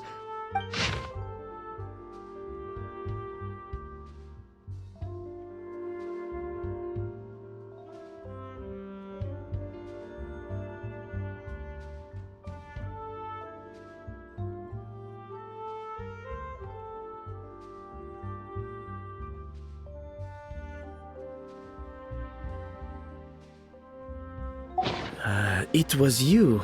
You let the Lumaline through, didn't it? Sounds like a threat letter. Does this mean that Savannah was responsible for the safety incident? Retrieve the codex by any means necessary. So the cooking contest and the cheating. Someone else was behind her pulling the strings? She's keeping the true recipe to herself. Ugh, this is all such a mess! First, we thought that Savannah forced Monica to cheat in the cooking contest. But now, it turns out that someone else forced Savannah to force Monica to cheat.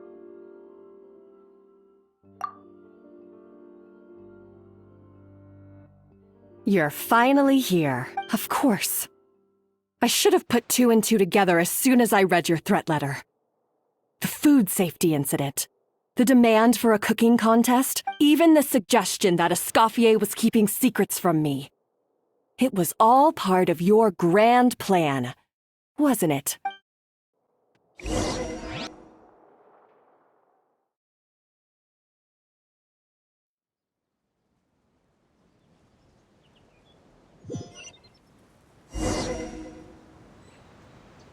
We should be getting close to the spot marked on the map. Of all the stupid things she's done, this really takes the cake. The moment we find her, I'm gonna curse the living daylights out of her.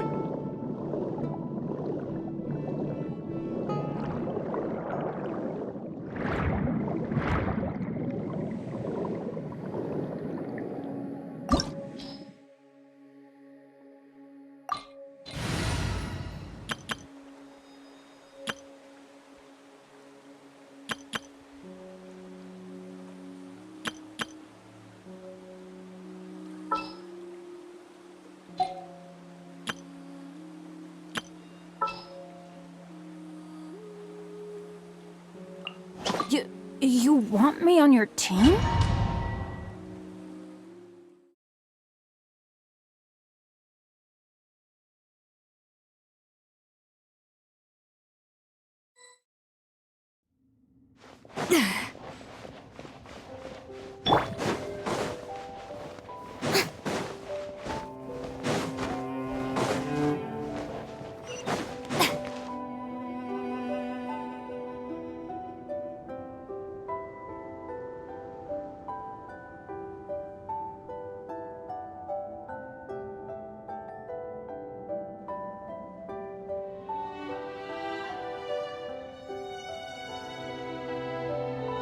Whoa, this place looks like an underwater restaurant, doesn't it? I think Modest's codex mentioned this place. A public bath from the time of Remoria. So yeah, definitely the kind of place that would have served food and drinks. Huh? Some blubber beasts have come to join the party? Aw, they ran off! That could be easier said than done. Something's blocking the entrance. Well, did Modeste mention it in his adventure logs, maybe? Good point. Yes, that's right. It's coming back to me now. We prepared a banquet for our shy little guests, and as the food flowed away on the current, they broke into a joyous chorus, and the path opened to us. We have to feed the blubber beasts? With what? See, this is why you should always bring snacks. You never know when you're gonna need them. There's no time for that. Romaritime flowers and Lumitoile will have to do. Wait, we're seriously gonna try this?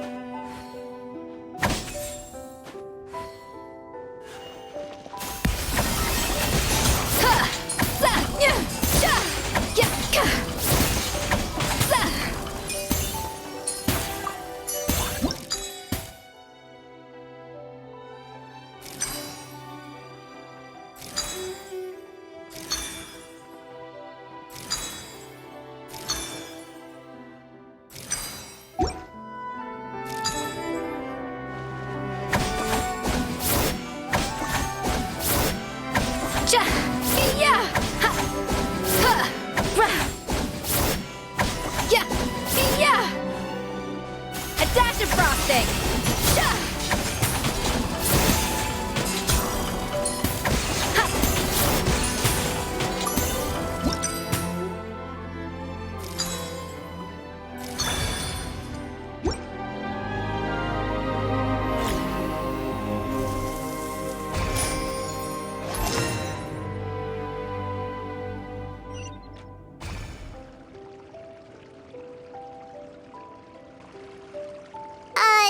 Blubber beasts or not? Oh, trust me, they'll love it.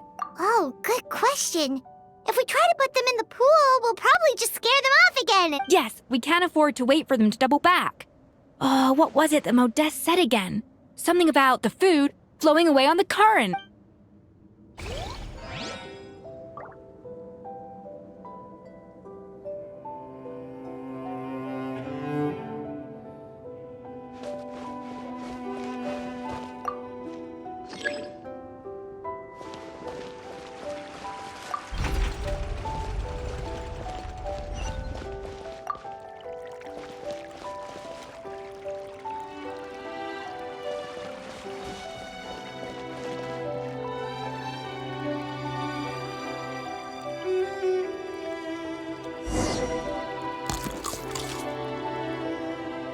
Wow, it's really singing! It must taste better than Paimon thought!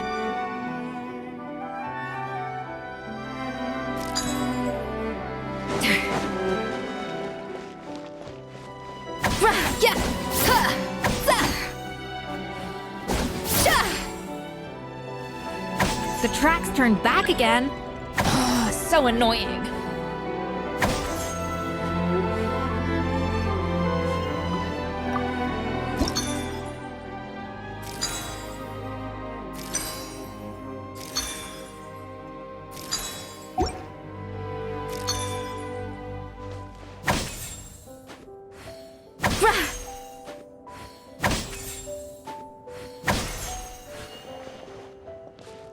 A little amuse-bouche!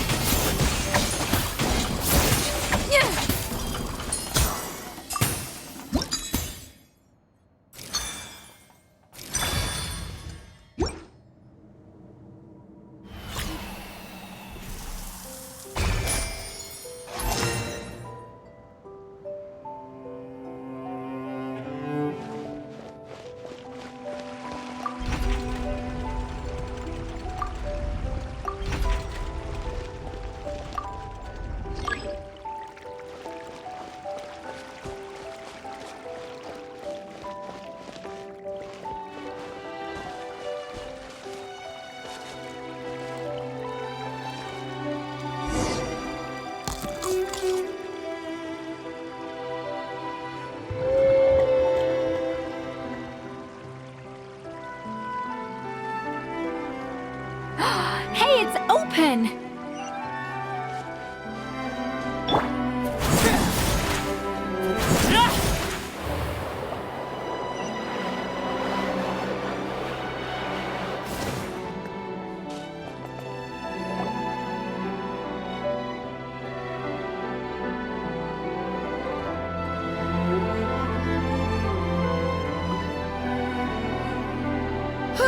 Hey, give me your water. Here. I said your water, the one you just drank out of? Sure.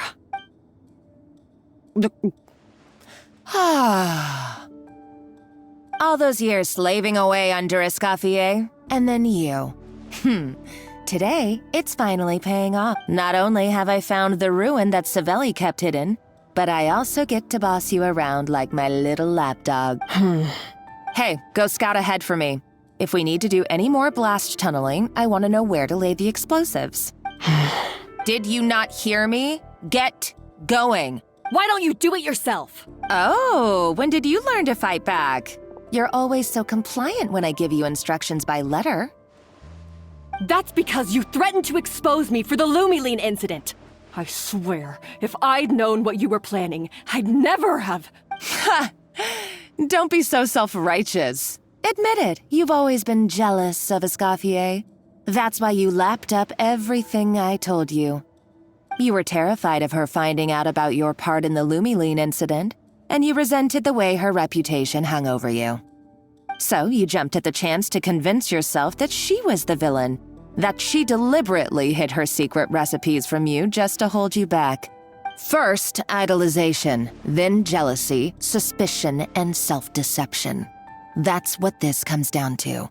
It was the same story with Savelli and my ancestor. He offered Modeste his friendship, only to murder him out of vanity. He promised to explore the world with him, only to later destroy all records of their adventures. It's a miracle I even found this place. You have no idea the countless hours I spent piecing it all together. So you see, you're no better than Savelli. If you can't beat him, betray him, right? I am no Savelli, nor will I ever be. Oh, put a lid on it. You really think you can absolve yourself of your vindictive and jealous behavior now? You didn't show any remorse when she left, or in the cooking contest. Why start now? You have no right to redemption. You're right. I don't deserve her forgiveness. Ooh, feisty.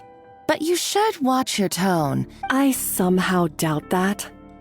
Since I poisoned both our water bottles. What? Ever since I learned the truth. I've been biding my time, waiting for this moment. You've played me like a fiddle for so long, and now this is payback! But you drank it too. It's what we both deserve. This is the price we must pay for betraying Escoffier. You'll die here with me, Monica! You.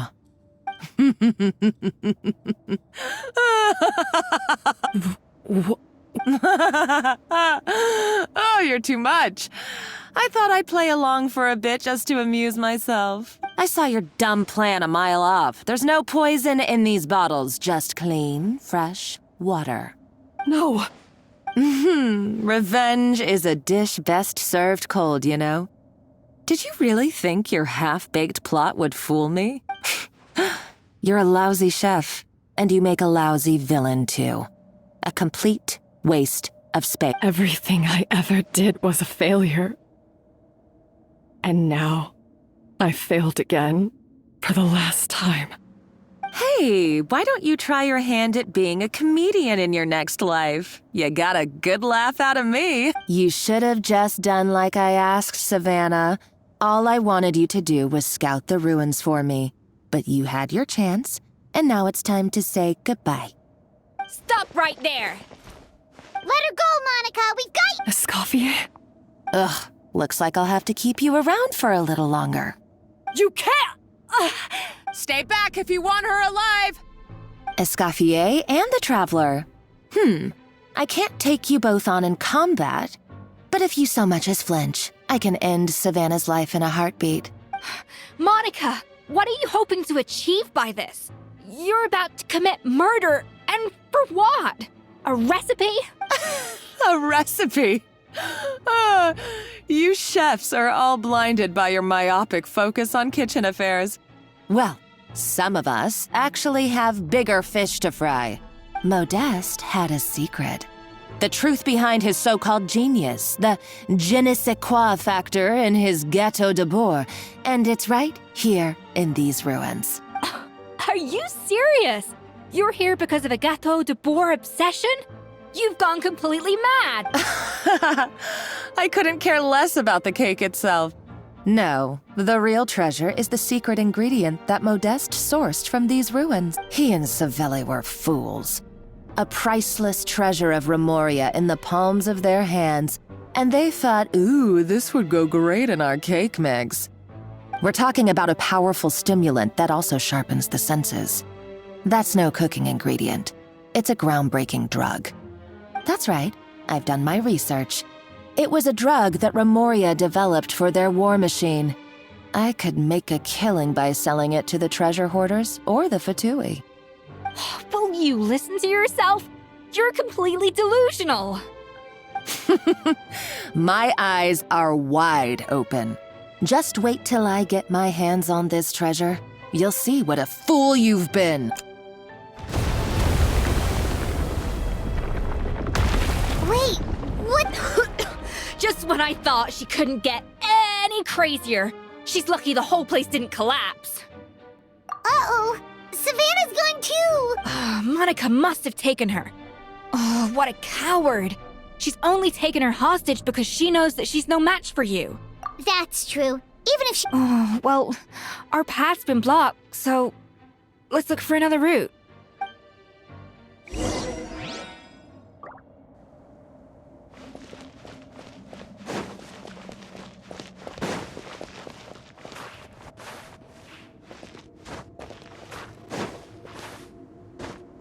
The water looks pretty deep here. Maybe it leads somewhere.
Probably awakened by the explosion just now.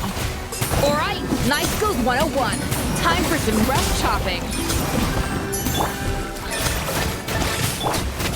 Transfixed. Hey there!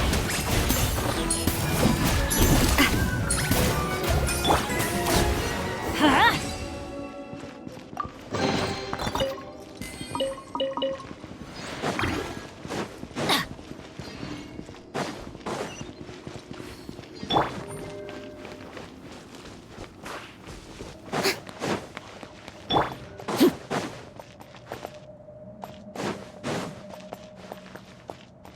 Another door?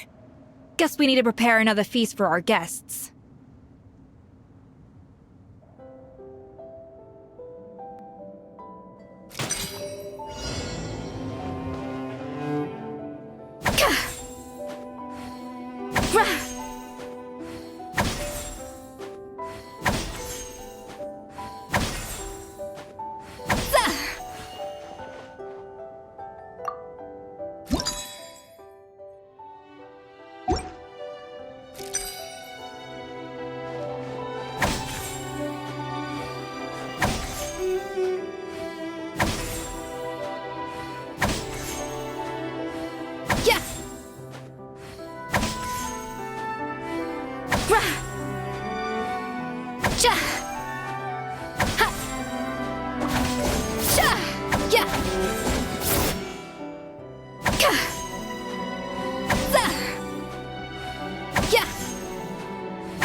It seems to really like the texture of Rome maritime flowers.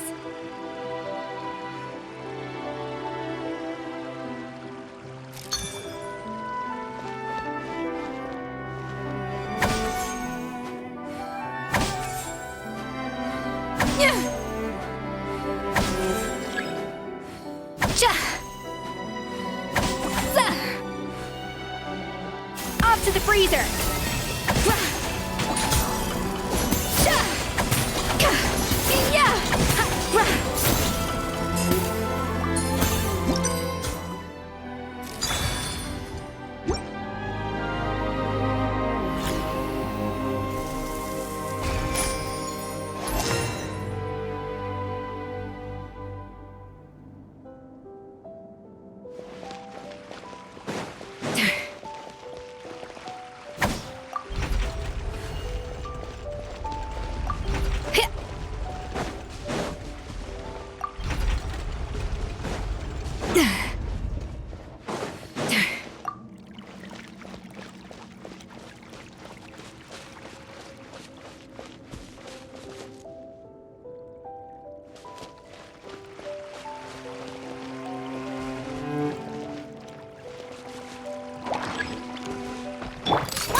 I never knew you could process Lumitwol like that.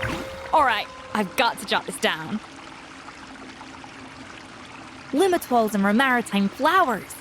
This could open the door to a whole new world. Yep, that's literally the plan. Wait, hold on. Which door are you talking about?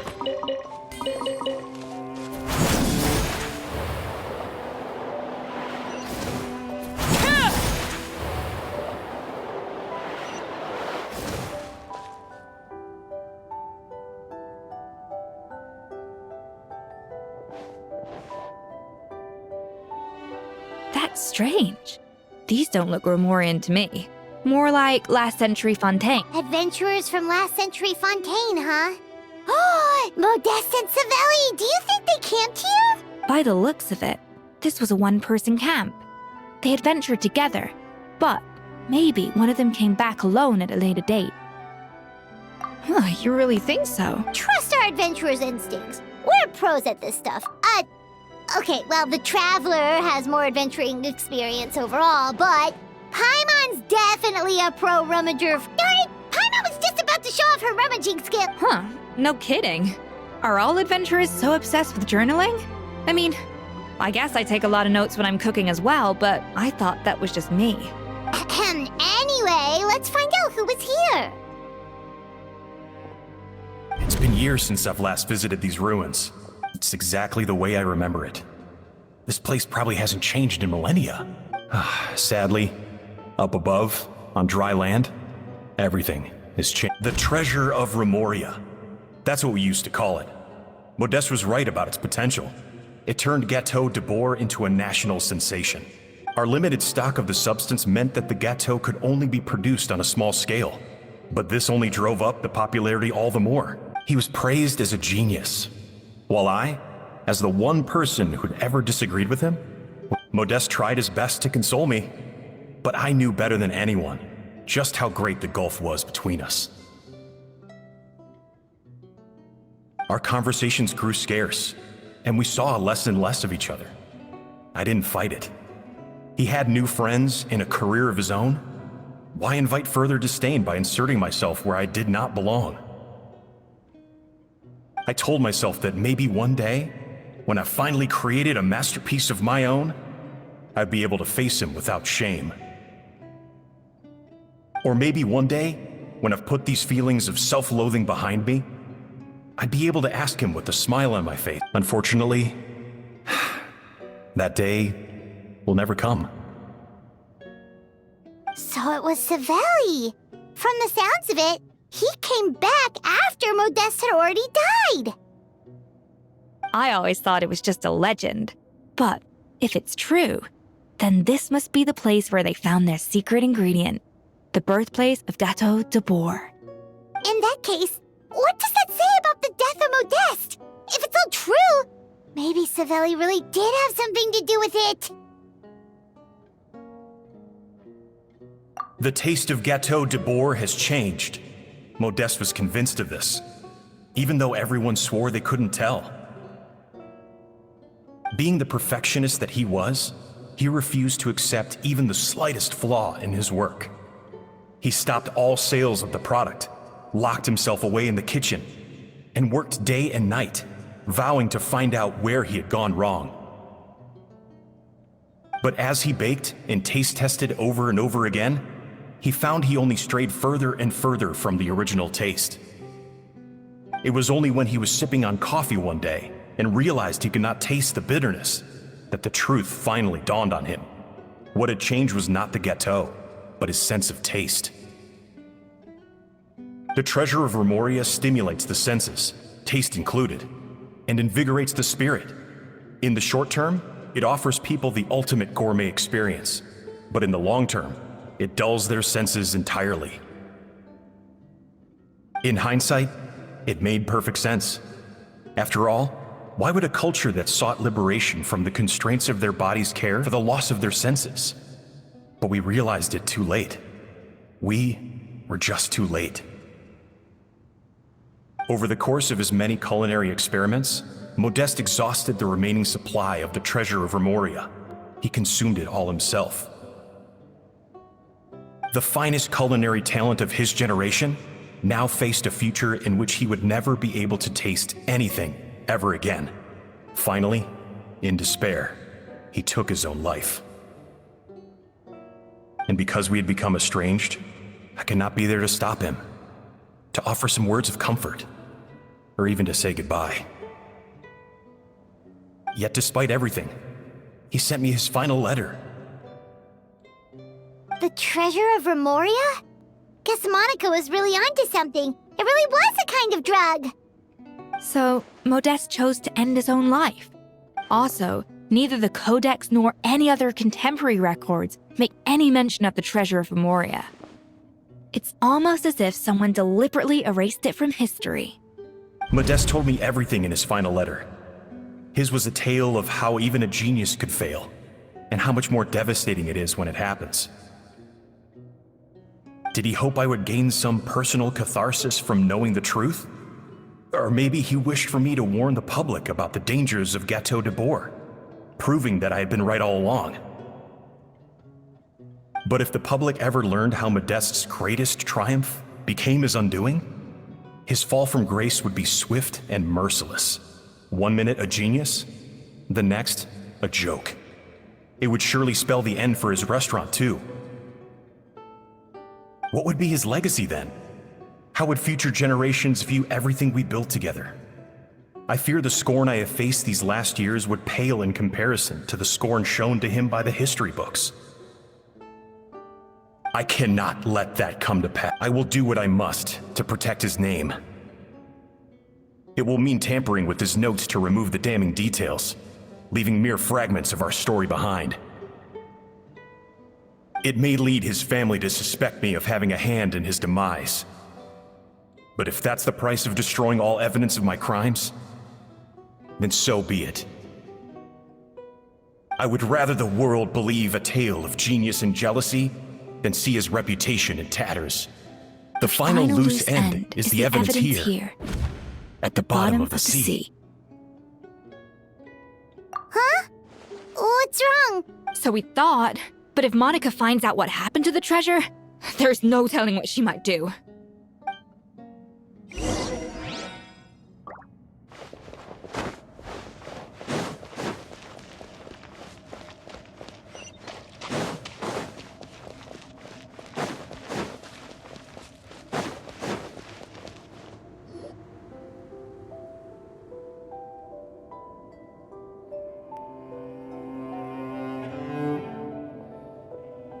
The treasure of Remoria.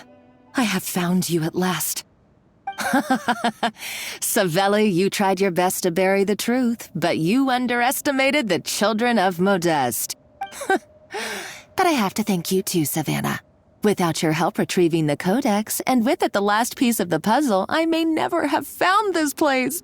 But now, finally, the secret to Remoria's military might is within my grasp. The treasure of Remoria is mine! Oh, it's empty. It's empty? Monica? Oh, we were seconds too late. Escoffier? Savelli's final act! He wanted to conceal the secret of the treasure forevermore, and so he came here after his friend's death and destroyed every last shred that remained. This can't be happening. All the years I spent piecing together the truth, all my painstaking planning, all that for an empty jar? Monica, don't do anything stupid. Oh, shut your pie hole! Praise be to Lord Remus. You barbarian shall be slain. She's a nutcase! A liability to herself and everyone else. Well, now it's up to us to clean up the mess she's made. Take these golems out! The moon! Laid bare.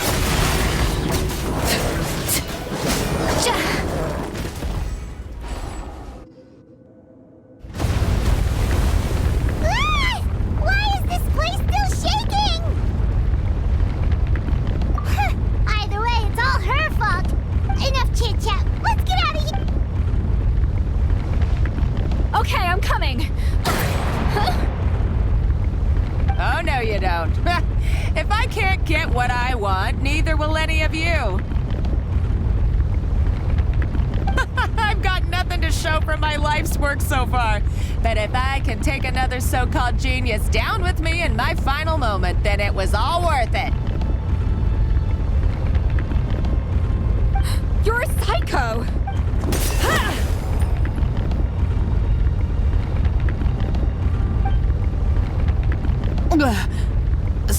Savannah? When did you... I may be a lousy chef, but it looks like I'm not a complete waste of space. Traveler?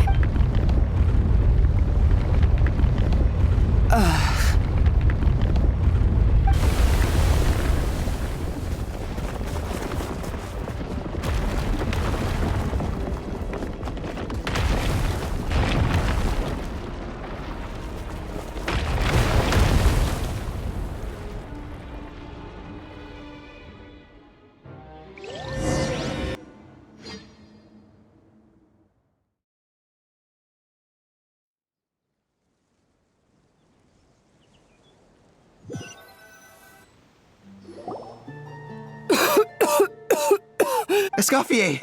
Savannah! Traveler! And Paimon! Venejem! What are you all doing here? What did you expect us to do? Stay at the restaurant and sit on our merry derrieres? We had to do something. Even though that something ended up being, well, waiting for you here instead. I don't deserve any of you. And I certainly don't deserve to be your head chef. It was my fault Escoffier had to leave. Then I couldn't live up to her standards. I acted like a tyrant in the kitchen. Come back, Escoffier. Come and be our head chef again. I'll never be able to replace you. Okay, so everything I said to you the day I left, it just went in one ear and out the other? Huh? Sorry, I was kinda in my own head at the time. Forget it. It doesn't matter. Anyway, I didn't leave this job. If you were that bad, why would all your staff show up here for you? Escoffier's right. Sure, you nitpick our work and get us to do things over a lot. But when it comes down to it, you're the one who's always doing whatever it takes to make sure the customers get served on time, every time. Things were pretty rough after Escoffier left. and Savannah's the only reason we've been able to make it through. Our customers know that Escoffier doesn't work for us anymore. But the fact is, they keep coming back. If that's not an endorsement of your work, I don't know what is. At the end of the day, we're all human, and we all make mistakes. All we can do is recognize where we get it wrong and do our best to improve. That's all that's humanly possible. No, I get what you're saying, but what I did to Firmin and to Escoffier, it's unforgivable. Well, about that, there's someone else here to see you, Chef. It's been a while, Chef Savannah. Firmin? I'm so sorry. I put far too much pressure on you. And the way I stubbornly refused to go and see you after you fell ill. There's no excuse. But I'm too late, aren't I? The damage is done. I heard that you can't even hold a kitchen knife anymore. Actually, I think I'm going to be just fine. Huh?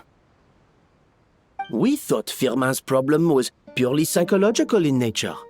But after the threat letter came to light, it got Firmin thinking. And then he remembered the tea that Monica used to give him every night. And as it turns out, she was lacing it with Lumaline the whole time. No way! Doesn't that cause nerve damage? It can. High doses pose a risk of serious nervous and sensory complications. But a small dose might simply make a person more emotional, whether that mean more fragile or more hot-tempered. No wonder it seemed like you'd lost your edge. I asked my friends at the Fontaine Research Institute about it. They said that with the low dose I was taking, the risks are pretty small. They also fixed me up with some meds and said I should recover in no time. Well, that's what happens when you give someone a little bit of hope to cling on to. There's more. We believe that Firmin was likely not Monica's only victim. You mean she poisoned me too? Oh, so that's why Savannah's been so irritable this whole time. Let's not be too quick to blame everything on the Lumaline. That stuff can only amplify what's already there. So tasty food will seem like the most delicious thing in the world, while food you don't particularly care for will become utterly revolting. So you better make sure you reflect on your behavior and apologize to every single person you've wronged.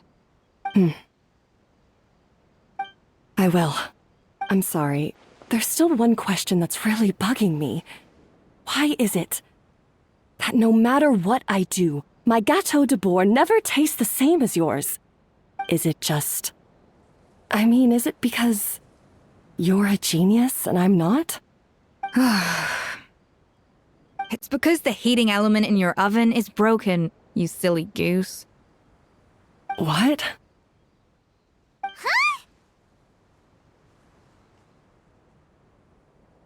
I felt like something was off during the cooking contest. Once I got around to checking all the equipment, I noticed it right away. There was a half-degree discrepancy between the temperature setting and the actual temperature. All the ovens in the whole kitchen had the same problem, which confused me at the time, but by this point, it's pretty obvious that Monica must have tampered with them. I would have figured it out the day of the bake-off, since the issue affected both our teams. But of course, Monica sabotaged mine so that could never happen. No. I spent so long trying to find out where I was going wrong, and then you pinpoint the problem in just one night? It all comes back to one simple, undeniable truth. You're a genius, and I'm just plain old Savannah. Oh, cut it out! Stop the woe is me act for a second and just think. I came up with this recipe. You don't think that might have something to do with it? Do you know how long I spent perfecting my Gâteau de Bourg? 3 years! 3 whole years! I know this dish inside out, back to front and upside down. And you've been head chef now for what, 6 months? If that? A couple hundred failed attempts, and you're gonna throw in the kitchen towel and declare you'll never be successful because you're not a genius. You clearly have no idea how many kitchen failures I've had under my belt, or just how long it took me to finally get my recipe to a level I was satisfied with. Genius or not, everyone makes mistakes.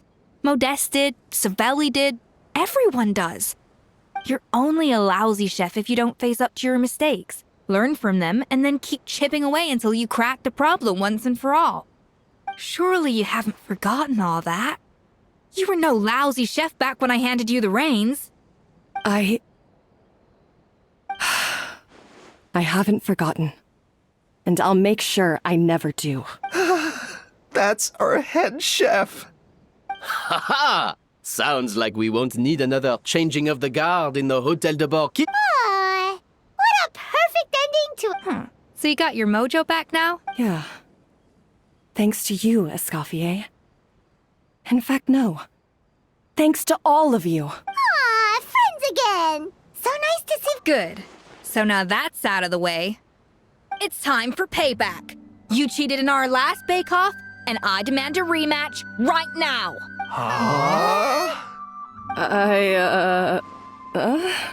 But that was mostly Monica's fault, wasn't it? Right. And also, does it have to be right now?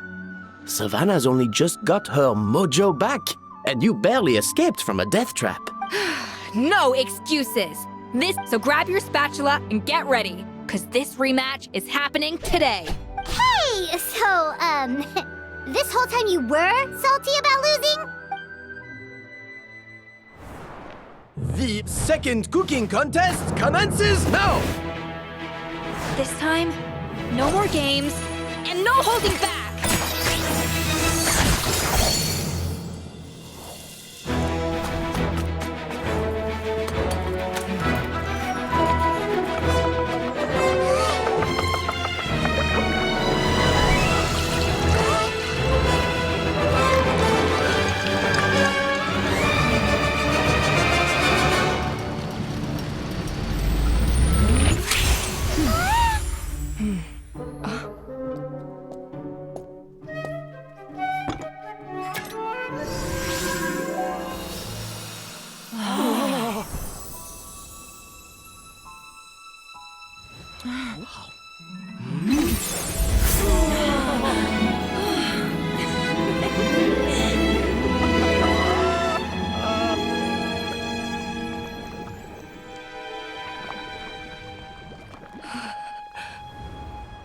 I feel like I don't have the right to be here. Hey, what are you so afraid of? You can't unbake it now. And if you don't serve it, then good or bad, you'll never find out how to improve. If you're too scared to fail, you'll never know what real success tastes like. So? Embrace your failure. Taste it. Digest it. That's the way to success. I don't know. Sounds like it's easier said than done. I'll do it.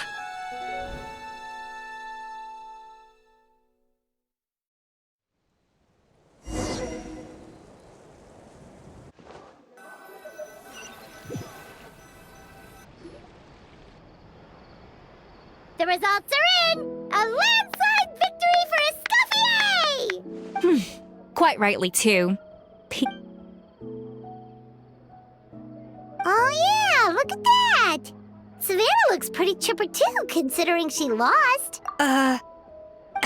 Now, where were we? Yes.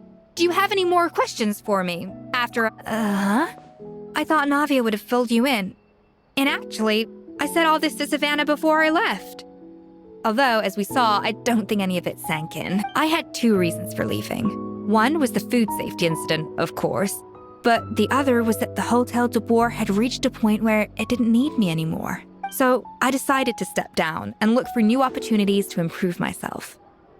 Improve how? Well, a while back, I got to know a fellow chef from MiHoYo, and in her, I saw so many new possibilities. She has that same adventurous spirit that Modeste and Savelli had in their youth.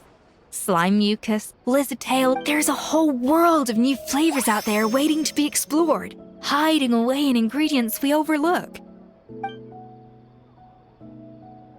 Case in point, remember those Romaritime flowers down in the ruins? I used them in the cooking contest just now. Did you taste the difference? What? Paimon didn't notice at all! Half of the art of cooking is dissecting the recipes of previous chefs and figuring out the exact constellation of elements that gave their work its signature taste. And the other half, it lies in freeing yourself from the confines of the kitchen. Uh-oh. Paimon's suddenly not sure she wants to try your cooking anymore. Hey! Don't worry, it's not going to be a free-for-all like in Modeste's time.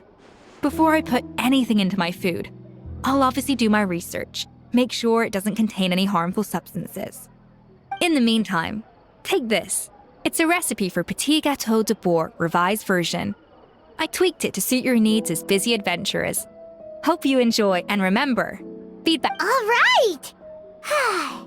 So, do you ever see yourself returning to Hotel de Bourg? Oh, of course. I've already promised Vanishem that I'll come back every once in a while to make sure the quality of the food remains at an acceptable level. You know, Paimon's still a little disappointed that we never got to see the treasure of Remoria. Surely Monica wouldn't have gotten drawn in so deeply if it wasn't for all the mystery surrounding the... She practically dedicated her life to finding the lost pieces of Modeste. Since you mentioned the treasure, between Modeste's writings and what we saw in those ruins, I think I may have figured out the truth. The so-called treasure of Remoria was most likely a substance that the Remorians extracted from Lumitoiles. Huh? So then, why all the hype back in the early days of Gâteau de... Don't forget, it was a very different era. We could barely even refine sugar back then. So desserts were very much in their infancy. In a world of bland food, it's no wonder that the first thing to really excite people's taste buds took the world by... And as for the Lumeline, it may well have been somewhat valuable in ancient times. But these days, it's just another drug from the Fontaine Research Institute. Even if Savelli hadn't destroyed it all, I doubt it would be worth that much these days. So after all that, there was nothing in those ruins but worthless junk. Feels strange to say it, but Paimon almost feels sorry for Monica. She sacrificed... Hey! Huh? You just got back from that underwater ruin, right? Well, check it out. They ran a special issue. Did you see anything like this down there? Freshly unearthed from the ruins of Remoria. A magnificent jar thought to be over 1,000 years old. Experts say it has immense artistic and historical value. Wait! Isn't that the jar they used to hold the treasure? If only it was still in one piece.